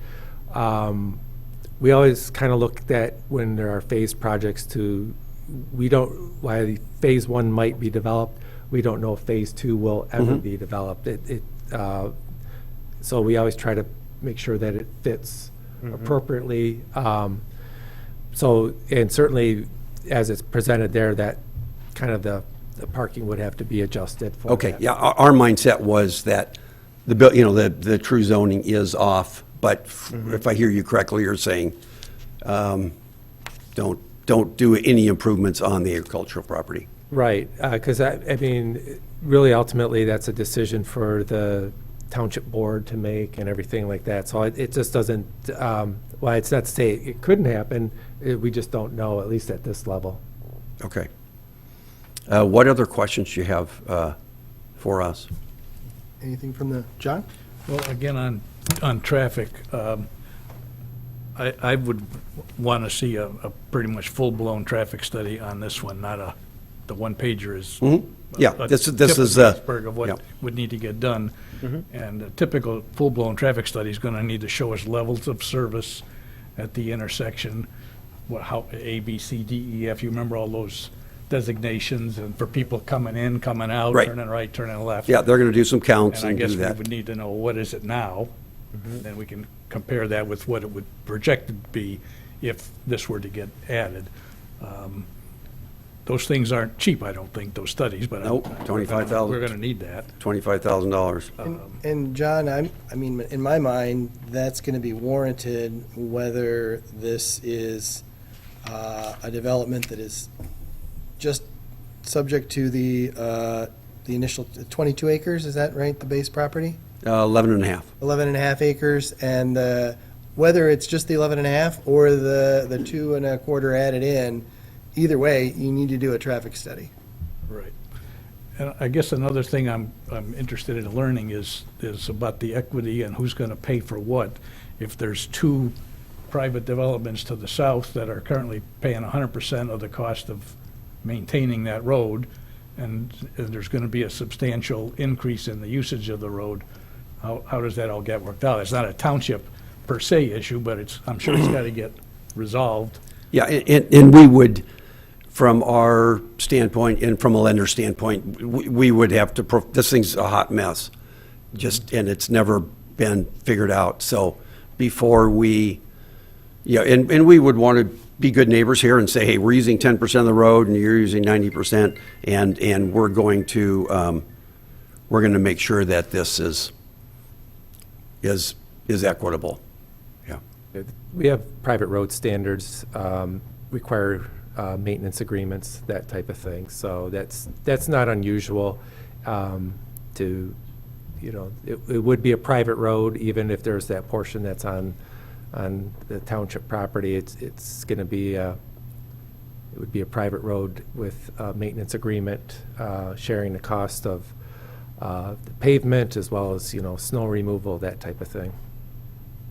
Right. One of the concerns that I know the seller has is, I mean, right now he, with kind of, you guys own your land and it's just kind of been it hasn't been professionally figured out. His property is worth zero. And he's paying taxes on it. He's paid for 20 years. He would like to close on this. He does not have access to that road. And so, I mean, I think it would be, you know, if you tie the two together, where it's like, okay, Kevin, you figure out this, get this all approved with the township, and then we'll grant the permission to go on the property. I don't think that's fair to the seller. He's 82 years old. I mean, this could take 6 months, right? And right now, he would like to close. Sure, we'd like to kick it out a long time, but he wants it closed, and he should get it closed. And he should, from a township standpoint, have an agreement that, yeah, you can use this. Because this, you know, if it's tied to the zoning, it could take a half a year. I'm a little confused about what relevance that has. I mean, I'm assuming the owner of the property, if he lives on it or otherwise, he has access. The changes in terms of doing it in we don't have legal right to go from that property onto the road. So that's why we haven't closed on it with it. I guess any of that is neither here nor there. I think I'd like to get us back to focusing on, you came to us with an initial development proposal. Yep. You're coming to us with a much more sophisticated, in terms of the approval process necessary to actually bring this to fruition. You have heard some comments from the Planning Commission. I don't know that digging down into some of the details of access or anything, there's a great number of complexities you need to figure out. I'd look to the Planning Commission if there are any more specific concerns with what, you know, that would influence their next steps. But this is just an introduction, and I think we've touched on a number of the different complexities that we as a Planning Commission staff would like to see ironed out. So a considerable amount of work needs to be done before this can come back to us. And I would ask, is there anything else that we have that we want to offer to Mr. Einfeld and the BD, your development group? Yep, BDR. In terms of their next steps? Yeah, thank you, Mr. Chair.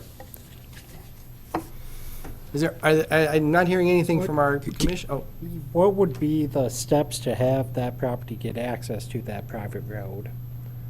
So right now, just we've been talking with the real estate agent and the title company. We've requested that they submit an escrow application for attorney and engineering review of that, so that we can work on that easement and get that resolved. It's kind of, it's not contingent upon this review. It's something that we've started, you know, we can address right now. It does kind of run parallel to it. And from the standpoint that we want to, if we have a formal application here, it may influence that a little bit. So we just want to make sure that we're aware of at least what's going to, you know, at least be presented for a formal proposal for this property in terms of its future development. But in terms of addressing that access issue, we've requested them that we can do that, having legal review and engineering review on that. Could I ask a question? Sure, So let's just say 15 years ago, that little 2.5 acre was zoned R3, and I was here tonight, and let's just say it was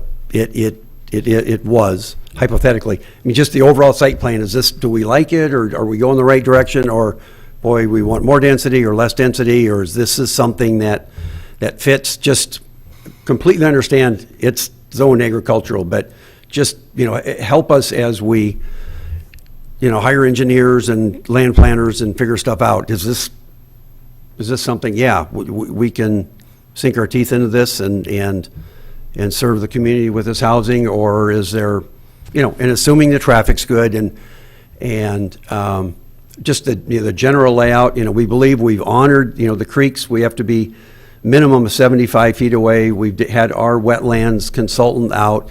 He flagged it all. The state of Michigan came out last week, kind of acknowledged it. You'll get copies of that, I'm sure, in the next month or so, saying that it's good. But, we think we came up with a great design, just honoring the land. It's just so fun to have that walk that goes to the east. And, but yeah, just don't want to spend a bunch more time and then say, don't like it.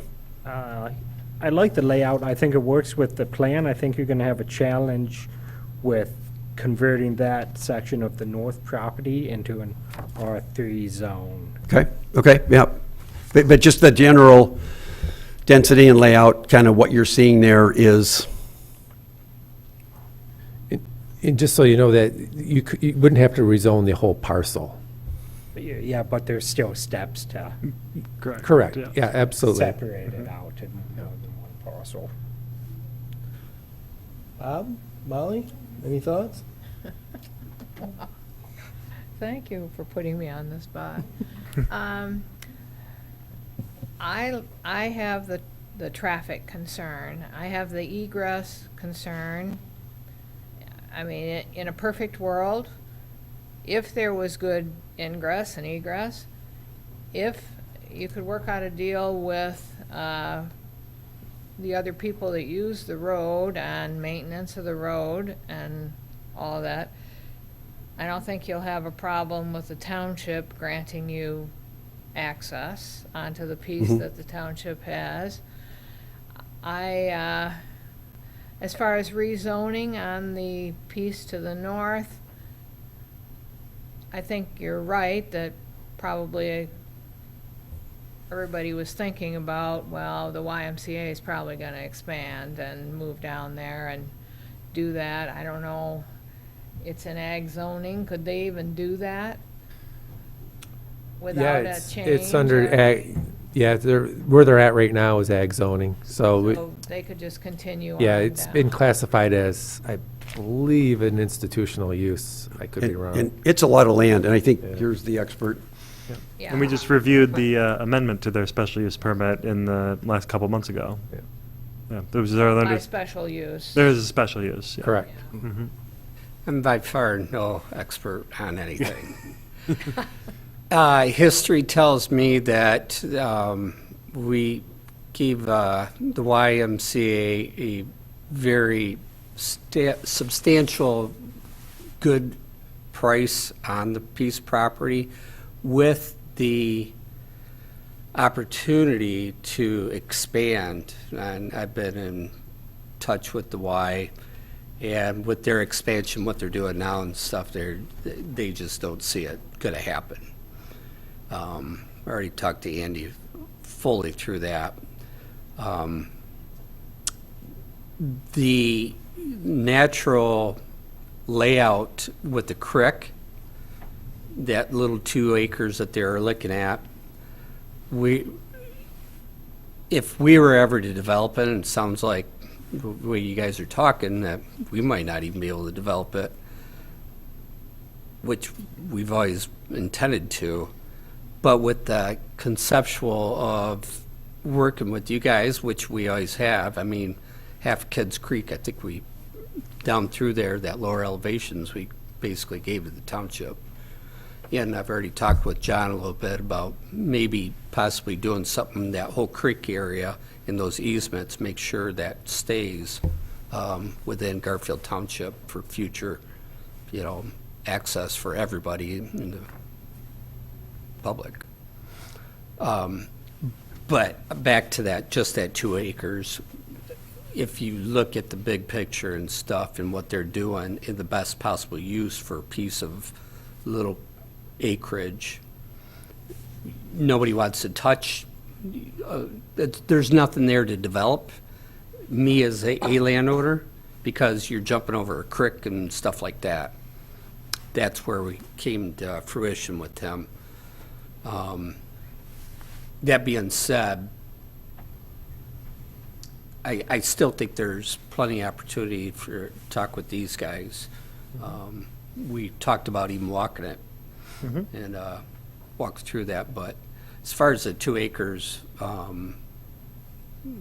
in my feeling is it'd be the best possible use for it, is attach it, do a line extension, and sell that to these guys for that development, maximize the use of what they're doing. Okay. So, Has anyone at the Y commented on this proposal? Have they seen anything related to this? I've chatted with Andy from Okay. Y. He's in multiple times, and I plan on doing it more. Triple check him with them. I mean, the rest of the properties aren't going to go anywhere at this point. Right. We have no intention. We Okay. just Yeah. wanted to stay away from the creek, and it's like vacant. I mean, it Right. can't be accessed by anything except for a bridge and walk. Which actually, I think there is a bridge right there. Yeah, for the trail there is, yeah. Yeah. Yeah, that's where I accessed it, right by that pump station. Yep. So, that being said, let me know if you got any questions. Thank you. Yeah, any other site plan questions as we kind of, I guess I just want to kind of make sure we, I mean, the applicant's here to kind of judge our temperature in terms of how open we are to considering them making, I mean, there's a lot we've asked them to do. So is it going to be worth their while to extend that investment in considering that 2.5 acres north of their current property line? Joe, Ben, any more thoughts on that? I agree with you that Traverse City needs more housing, and Garfield Township is pretty amenable to adding housing. That's my thought. I know the residents' concerns about traffic, and it is just getting more dense with people, and so we. Joe? I think that the problem is, the traffic problem needs to be solved with a proper traffic study. But as far as taking that 2.5 acres or 1.5 buildable acres, that's the ag property, and turning it into R3, it's going to be kind of challenging, so we don't set precedents for what's going to happen in the future for somebody else wanting to do the same thing. Is what. So I think, if we could create a site plan for the original parcel, and then if he wants to get moving, he's gonna have to do that first, and then maybe we could take a look at that, and then he could start on that, and then he could add the other, if he could ever possibly figure a way of getting that agricultural land zoned to the R3. So, John, if there is a land division, if the north parcel is broken up and that 1.5, 2 acres is sold, what's the process of going through a rezoning for just that little triangle, I'm gonna call it? Well, it would be the regular rezoning process, which requires basically 3 meetings here at the Planning Commission, 2 meetings at the Town Board. There's 2 public hearings involved in that. So it's roughly about a 4-month process going through that for that particular, for rezoning. I think, though, before making application is to have some understanding of what that future land use pattern would be on that north parcel is important. We would have to have some type of documentation, because it wouldn't be, the rezoning wouldn't be supported by the current master plan. So I don't think we necessarily have to make an amendment to the master plan at this time regarding it, but I think we would need to have some type of findings that would recognize this particular situation. And I think it's important to recognize it not just for that, let's say, 2 acres of land, but that there would have to be some findings for that entire parcel, and to say why it's being adjusted. I think, certainly the argument that it's not necessarily very easily accessible from the property to the north, and more accessible to the property to the south, those types of things that, would have to be part of that evaluation, and having that in place as part of that rezoning application. Molly? What if the applicant did a boundary adjustment with just that piece? What would happen to that? You wouldn't, if he did a boundary adjustment, he had this 2.5 acres out there, would you still have to consider that whole piece if You- it belongs to? You'd still have to do a rezoning, because you can still have split zoning on a parcel. So even though you were to do the boundary adjustment, the zoning would stay as it is. Agriculture on that? Yeah, so basically what we would do is, let's say you have some type of a findings where you go, okay, we would, that would support taking that 2 acres and attaching it to the parcel to the south. We'd have that findings and probably identify what that area would be, and actually go through and rezone that. And that would be, it would obviously be a boundary adjustment in addition to the rezoning to adjust that line to include that. But you wouldn't have to do the whole piece, would you? No, but, You'd just have to do that. yeah, we would have to 2.5 identify it and then rezone that portion. We'd want to analyze the whole piece, even if only a portion Yeah. were to be rezoned, because Yeah, this is. The yeah. findings we'd still want to do for the whole thing, but that would just give the rationale based on the standards in the ordinance that, the primary, in a rezoning, there's, 5 or 6 standards that apply. The one that we always look to is how does it conform to the master plan? But there are other standards that can be considered as well. So it's not solely the master plan. You can look at it from, Suitability is presently zoned, there's change conditions. I think, I feel like we're kind of spiraling into process and, we've already established that it's probably going to be a pretty complicated process and that process needs to be figured out, considered. Probably there's multiple ways of doing it. Anything more specific, Molly? No, I'm hearing from everybody that everybody acknowledges that we need housing. And if they can work out the details on the traffic problems, then at least I'm not opposed to the project. I think I feel the same way. Kara, the bulk of the discussion has kind of gone counter to, I think, where you started us off. Do you have any thoughts to add, given the discussion that's happened? Yeah, I'm pretty comfortable with the general concept of taking that corner and reevaluating it against I would have great hesitation about losing that whole parcel to a rezone. Agreed. However, the corner piece, I could live with that. To your original question about, like, sort of what would it take to get you in this car today? For me, a lot of it hinges on the traffic study. I am no traffic engineer, so that's kind of where my mind is at. I know you don't want to put money in a project that could be a no, but I feel like those are some important pieces we need to understand to see if Yeah. it can handle that density. And then we will talk with, I think what we often do is have our traffic engineer, myself, and then staff, just kind of what do we need in that traffic study, and just kind of work through the requirements, and, so we're doing enough to make it work, but not going crazy on all the counts. I don't want to let you off the hook, Bob. You have anything to add? No, sir, thank you. Okay. John?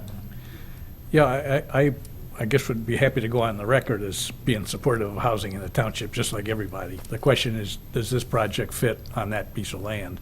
And that remains to be seen, I think. A lot of people are saying we're supportive of housing if the traffic can be worked out.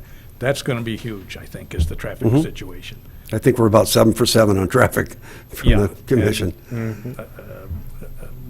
We're going to need to see something pretty comprehensive, I believe, from a traffic expert.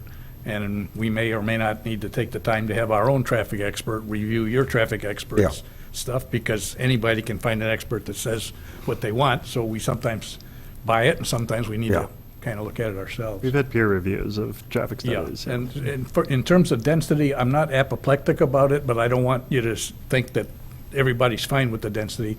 I guess I haven't given that a tremendous amount of thought yet, and we haven't seen a whole lot in the way of information from staff, like I think people have asked, how does this compare with other developments in the area? I'd like to know that before I think a little harder on the density end of it. And then I guess one last question. Have you had a wetlands delineation done yet? Yeah, so we had our consultant come out. He, flagged it all probably a few months ago, submitted it to Eagle. And then he called me, he says, hey, Eagle, it was last Thursday, Eagle's going to be out here, do you want to join him? And I wasn't able to, but he walked it with the Eagle representative from the state of Michigan. Okay. And they were actually in grad school together, or they knew each other, walked the site, and the flags lined up. But, within a month, the state Eagle will send the township something, hey, what we submitted honors what the state shows, so, yeah. That's it for me. Well, I just want to add one more thing, and I think I've stated it pretty clearly already, but I'm going to say it one more time. I think the balance of that GDO property to the north and securing that for institutional or a permanent institutional use, whether it be the Y or a public park or something, would have strong bearing in my mind in the portion being provided for a significant change in zoning that would support the housing. Okay. So, I think Good. you got a Yeah. big challenge in front of you, Yep. complex project, Yeah. but I think it sounds like you guys have a good understanding, and we'll work with our staff to bring us back some more information to consider. Sounds good, and we're working with Brad, and I think the good news is it's an acre and a half, kind of off on the side, and there's a lot of acres there, so we're not carving up half of it. It's a little bit, but we'll work on that. Great. Well, thanks Great. for coming in tonight. Yep, thanks, everyone. All right, with that, we're going to move on to our next item of new business, which is PD 2026-71, Olson PUD Major Amendment Wireless Communication Tower Introduction. And as I had stated initially, as I am a neighbor to that project. Chris, are you going to allow a comment, or is that during public comment? There's another gentleman. Oh, I'm who sorry. wants to- Did you want to speak with regard to the, Thank you. My name's Stan Torga, 3847 Outback Drive, Creekside Condominiums. I think the project I just mentioned, I think the project sounds cool, looks cool. My thing, as you've said a few times here, is it's about the traffic. If you do the simple I'm math... sorry, let me pause one moment.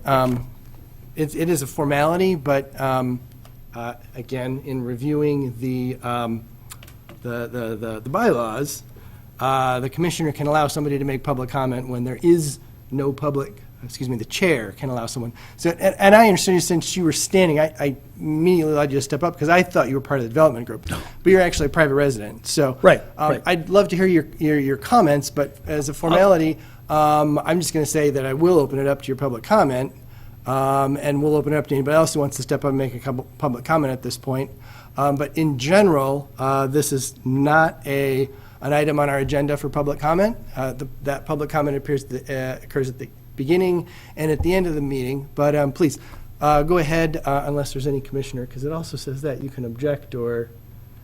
I'm not objecting. Go ahead, sir. I'm sorry. Thank you very much. I just look at, if you have a plan for 108 apartments, 169 parking spaces, that's 1.56 parking spots for each apartment. So if all those units have two people, which they probably will, and they're all going to work every day and coming back every day, that's two cars. You're looking at, 230 cars in and out every day. That's a lot of traffic. And that intersection is scary. I mean, people fly through there. I know the speed limit's 55, but that's suggested speed, I think. But it's just, that's scary there. One person's already died at that intersection. And I think either you need to widen the street, put in a light, have turn lanes, whatever. That to me, would make sense to have that part of that entire plan, because we have 55 residents, homes in Creekside. We have Independence Village with deliveries and guests and so on. Residents don't drive a lot. But, it's just, that's a busy intersection certain times of the day. And just really need to underscore doing the traffic studies and making sure that that's a safe place for people to ingress and egress. That's all I got. Thanks. Thank you. Is there anyone else who'd like to step up and make a comment? Now, and there will be, this project will be before the planning commission. There will be other opportunities to make public comment. So with that, we'll go ahead and close public comment and move on to our next item of new business, which is PD 2026-71, Olson PUD Major Amendment Wireless Communication Tower, and this is an introduction. And as I indicated, I'm a neighbor, so I'm actually going to step down from the podium and turn the meeting over to our Vice Chair, Kara. And I'm going to turn right to staff and say, would you like to go ahead and introduce this for us? All right, we'll give an overview of this project. This is at the Olson PUD, more commonly known as Olson Plaza West. This is the Olson grocery store. A couple years ago, this upper portion was converted to apartments in the most recent amendment to this PUD, which had been office space. The application before you is to add a cell tower, a monopole to kind of the back portion of the parking area. It would be roughly about, at this point on the cursor, kind of in the back of the site. The most recent, and I believe since I've been here, the only other cell tower we've reviewed was on Zimmerman Road. This is one of the more extensive portions of Article 7 in terms of supplemental use standards. So we provided at least some initial comments on some of the things. A lot of the technical information, I think, is they at least provided some information commenting on that. The I'd say biggest things with the PUD. So this proposed leased area is kind of tucked in the back. There is access to it kind of in the loading area of this site. There are a couple of things. PUDs, if you look at the base zoning, base zoning was ag, so the PUD part of it is providing a public benefit. And going back to when this was developed, it appears that like the development is on one portion of it with the rest sort of being preserved. This is right on the edge of that. It's right on the edge of near wetlands where there was a somewhat recent delineation. It may need to be updated, but also there actually is a conservation easement that I think followed the original wetlands in this kind of northwest portion of the site. There's also the original PUD, and we found the file that had the original PUD, which had essentially like I almost want to say like a no build line. Like build was to the east of it, and nothing built to the west of it, except for like recreational. Like TART has been working on a mountain biking trail on that portion to connect to the trail system. So we wanted to at least make sure it would fit within that, and there might be some details to just sort of verify with that. But otherwise, I think in terms of technical information, tower is proposed at 120. The previous one we had reviewed up on Zimmerman was 155, so it's a little bit shorter. It's a couple 100 feet away from the building and more than that away from the edge of the property lines. And the request is being made, the current provider has a building-mounted facility on a nearby building in this area and needs to upgrade, and is also the lease on that property is ending. So that is why the request came to us. Otherwise, applicant and property owner are here as well for additional details and context, and if you have any questions. Initial thoughts? Yep.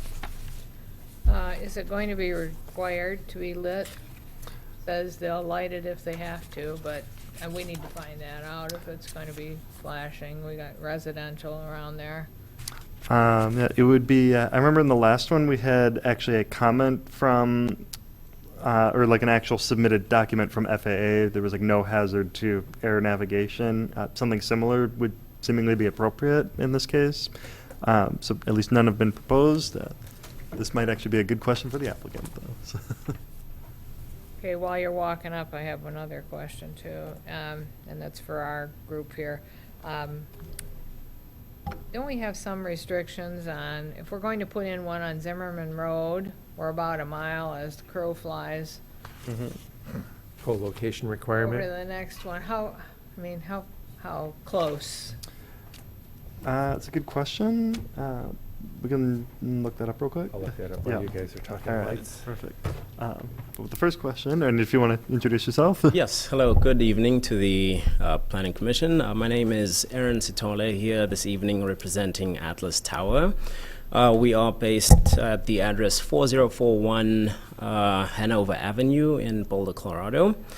As Steve has mentioned, here just to answer questions and speak about the proposed cell tower.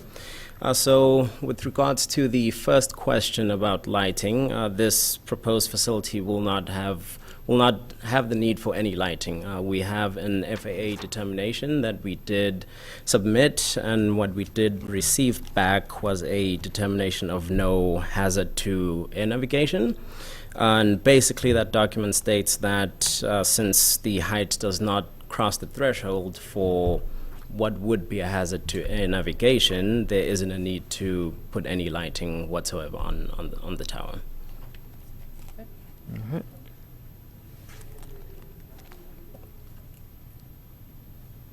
Any other questions or thoughts? Chris, they're letting me get away with this too easy. I got a question. Go for it. I know in our ordinance, we have a requirement about the distance to the nearest residentially zoned property being greater than the height of the tower, and that you've already addressed that. There's not a problem there.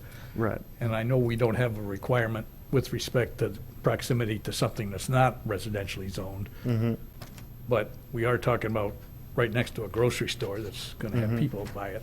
I go to that store all the time, but frankly, I'm embarrassed. I don't think I've ever driven around that back north side, because I don't need to. Right. What, if any, kind of use by the public is made of that north portion of the little driveway that goes around the north side of the building, if any? That's a good question. Brad, if you...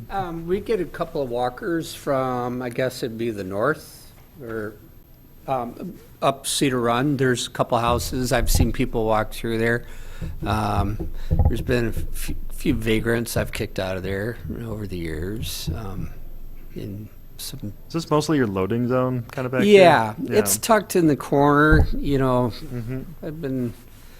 I've walked it enough with these guys and tried, figuring this out, and with snow loads and stuff during the winter, trying to mitigate it and make sure it could fit and stuff, and stay away from the wetlands right there, and stay out of our plowing and trucks and Do all we that know stuff. what the distance is from the proposed site of the pole to some portion of the north side of that building? It measured out... I didn't see it measured on any of the documents. We scaled it, I think it was Oh, about you did it? 300. Yeah, Really? Okay. the large one was to scale, so it was about 300. Yeah. Comment about co-location, there's provisions for accommodating future, so you have the pole and obviously you have the antenna, so if you were to provide for additional, it's requiring that you provide, must be designed to accommodate future co-locations by at least 2 additional service providers, so it's something you have to at least require in that for provision for future co-locations, but there isn't anything in here that I'm seeing that has, Yeah. B. B. They're supposed to send out that notice to other tower owners Right, and ask whether they can use them, and your report says that we don't have any such letters.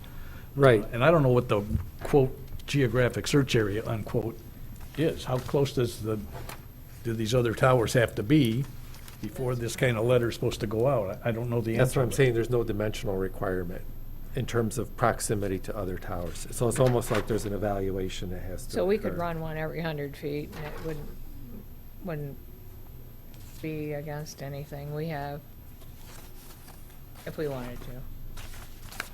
I mean, if there's not a dimensional requirement, there might be other standards that would apply in that sense, but, I think when we were talking on the Zimmerman Road property, we were pointing out that,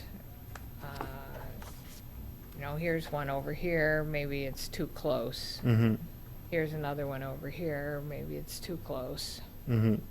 or not. Right. Well, we could provide I think we made a map out of, like, here's like, existing infrastructure to provide that and where this is proposed versus where it is. So that I believe the current facility, it's a building mounted one on, I think it's concrete service. It's over Correct, one of these yes. buildings. Yes, right, the one that's just southwest of that building. Yep. Right out the end of that Yeah. pipe. Oh, is this it sticking up? Or is it on the pipe itself? Yeah, it's right at the tower, the other Oh. end of it, Oh, the other end of it. right there. Okay. Right there, that's Yep. where all your antennas are. Okay. So it's near its current, and that one would go away. Yeah, I think we can provide the kind of context of all of the facilities that we know of. Yeah. I think we ought to see that. I mean, I have no reason to object to the proposal at all. If it's needed, it's needed. But as Molly pointed out, as the crow flies, there may be another one we just approved that is a mile away. If you tell us convincingly that that's not suitable for what your purposes are, then so be it. But But if we have no restriction on distance between them, then it really doesn't matter, right? Well, I think it's supposed to be evaluated. I'm just saying there's not a dimensional requirement. It's not to say that, they're supposed to be providing information that shows those locations of existing towers and coverage, and essentially building the case of why it needs to be located at that location. yeah. So, When you did the bona fide need and co-location, did that include like a geographic analysis? Were there any like mapping involved in that? Yes, yes. Okay.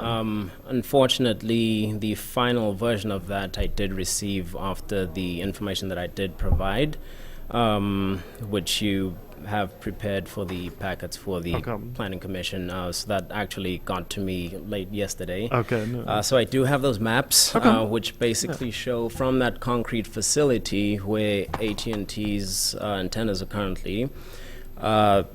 Once that site does go offline, they will lose complete coverage within a mile of that area, a mile radius. So I guess to add a bit more context to this, the facility that AT&T currently is co-located on, they are having issues with their current landowner and are basically being forced off the building. To add to that, the building lacks the structural capacity for AT&T's planned equipment upgrades, as that building cannot facilitate the increased loading that AT&T needs for the upgraded equipment slash antennas that they do need. So one, upgrading on that building will cause a hazard and safety concerns. But then secondly, they in the near future won't be able to be on that building because of issues that they do have with their current landowner, which is why there is the pretty urgent need to get the site built for the carrier as soon as possible, so that they do not lose the coverage that they do have in the area. And a big thing or need for them is to additionally keep up with the FirstNet service that they do have in the area for E911 response, which is beneficial for the Munson Medical Center that's about 0.2 miles southeast of the proposed location.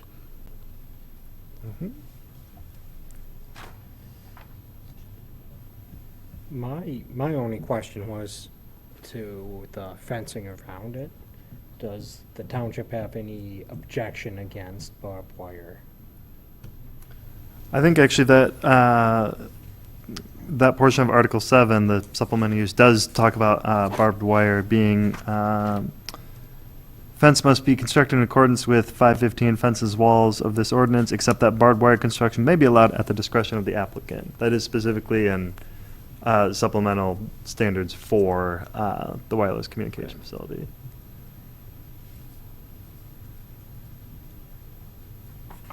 Okay. I don't have any objection to this getting moved forward to a public hearing. But in the meantime, and by the time of that meeting, I'm hoping staff can maybe answer some of our questions about whether there are other options. Maybe It sounds like check with the concrete service, make sure everything that we're hearing about, we're getting kicked off this tower, and if we can't do what we want to do there there's no second version of all that, but.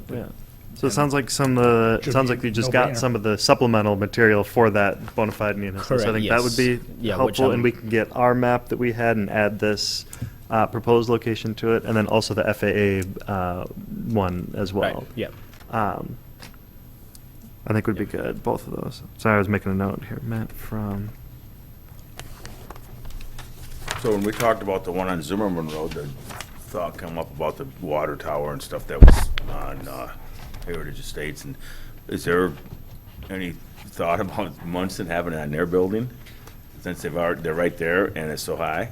That's a good question. So I can answer that and provide some context. So AT&T, the carrier that we're trying to get this built for, scoured the area basically to look at existing infrastructure that they can have their antennas hung up on, and the only facility in the area that could accommodate the required height that they need for their coverage was the medical center, which they actually reached out to first. And for different reasons, they couldn't come to an agreement to have the antennas placed on the building. And with the specific need of having coverage in that geographical location, the property on North Long Lake Road is pretty much the most optimal location that, from the research that AT&T's radio frequency engineers did, the pretty much optimum location that would keep and enhance their coverage in the area. So I am aware that there are mailings that need to be submitted as part of the application to prove that the carrier has reached out to basically all parties which land us where we are with this specific parcel. So I can reach out to them to see if they did follow that route. But alternatively, I'm not quite sure that they can provide certified mail that they send to the medical center and other infrastructure owners nearby. But what I can request from them is a written statement signed and potentially notarized stating that they've basically looked at the whole area within a mile of where they want their coverage to be, and they did not find anything. I think that'd be helpful. Yeah. Okay.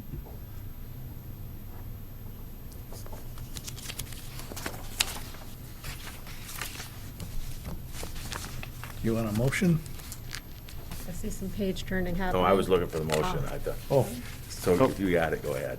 I'll make a motion that application SUP 1997-06-G submitted by Atlas Tower 1 LLC for a planned unit development major amendment for a wireless communication facility at 3850 North Long Lake Road on a portion of parcel 05-009-001-00 be scheduled for a public hearing at the regular meeting of the Planning Commission on June 10th, 2026. Support.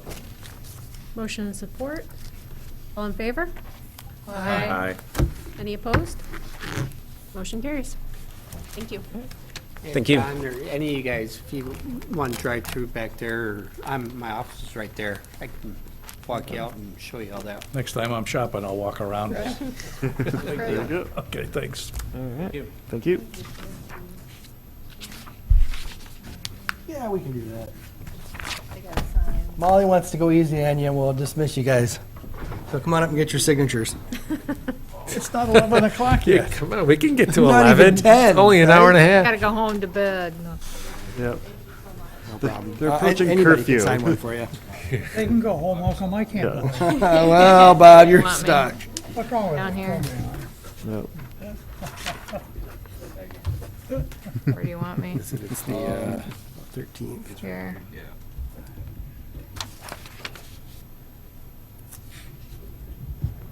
You can get anybody. It doesn't matter who here.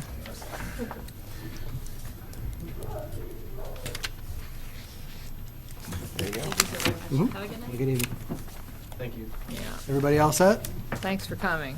Come Thank you for again. coming in. You guys picked our longest meeting of the season, I think. You guys did.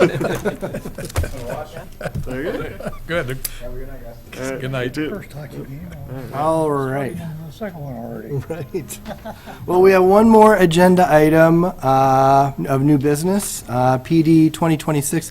And thank you, Vice Chair Yulee, for handling the meeting. Appreciate it. So that last item of business is the 2026-72 Olson Foundation Site Condominium, and it's an introduction. Take it away, guys. Yeah, so as you recall, the Olson Foundation parcel there at the northwest corner of Rennie School Road and US 31 was divided into 4 major parcels with the idea that there would be a north-south road constructed from Rennie School up to Meadow Lane Drive. And so this is looking at the one parcel kind of on, that's running kind of along the east side of that proposed boulevard going from the south end up to the north. And it's roughly a 70-acre parcel that is proposing to have a site condominium located on there, so a site condominium subdivision, and it's proposed to have 41 units. The parcel is currently zoned IG, General Industrial. So to kind of give you a context of what's being planned here is something similar to like the Hammond Commerce Center. So it'll be a business park of sorts that will allow for light industrial uses located at this within the kind of the site condominium subdivision. So that's what's being presented. The process for site condominium subdivision is to introduction, public hearing at the Planning Commission level, and then findings and recommendation to the town board. And then the township board can take action. Township board is not required to hold a public hearing in going through this particular process. So this is pretty straightforward, something that we were kind of expecting. It fits along with their overall development plan for the Olson Foundation parcel. A couple of things, there will need to be stormwater review. And one thing I have to talk with the applicant, I don't think I mentioned, is we need to have a private road review because, as I mentioned, the plan is for it to be the boulevard kind of from Rennie School north to Meadow Lane, but then there will be also another road, which will be a private road that kind of comes across between US 31 and that north-south road. And then you can also see on the plan itself that there's kind of a crescent-shaped road that will also be a private road. So that will also need to be as part of that review. And then that's pretty much it. We did also have just some comments. We wanted to double-check a couple of those units just to make sure that they meet the lot width requirements for the zoning ordinance, but those are all pretty minor items. Any questions? John? Just sort of a chicken and the egg question. When do those roads that we're talking about, when are they supposedly going to be built? And if it's not until later, how do we tie in the granting of this approval with, would it just be a condition of the approval that the roads have to be ready to go? Yeah, because I think the east-west road is going to be part of this site condominium, from my understanding, so. At this point, I'm just waiting for the Eagle permit, the, what do you call it, the MPDS. Okay. And literally have it the next few days, week. It's in process right now, as of 2:45 today. That being said, they'll be right on site. They're anxious to get going, start clearing the trees and start moving some of the dirt. That being said, water, sewer will be going in for permits. as soon as they get approved by township engineer, she'll be putting those permits in, but we won't be able to obviously do any digging for the pipes and stuff like that until we get those. So, Yeah, I think this is just going to have to be on that condition. So they are, there's been communication, because obviously there's the Cherryland electric facility that's going in there. So like, as Brad was mentioning, all those utilities all have to be extended down through there before you start installing the roadway. So the project you're talking about is the construction of Olson Boulevard? Olson Boulevard and the east-west road, all of it. So and that Buffalo Drive crescent. and Harris Drive will proceed as well? Yeah. Yes. But isn't that predicated on the, or can the road can be built and then the site condominium can be formed around it? Mm-hmm. Okay. Yeah, I mean, it's, all the site condominium is doing is just a legal division of land. I mean, it's not going to be functional until those roadways are actually done, and obviously the utilities that need to go in beforehand within those rights of way, so.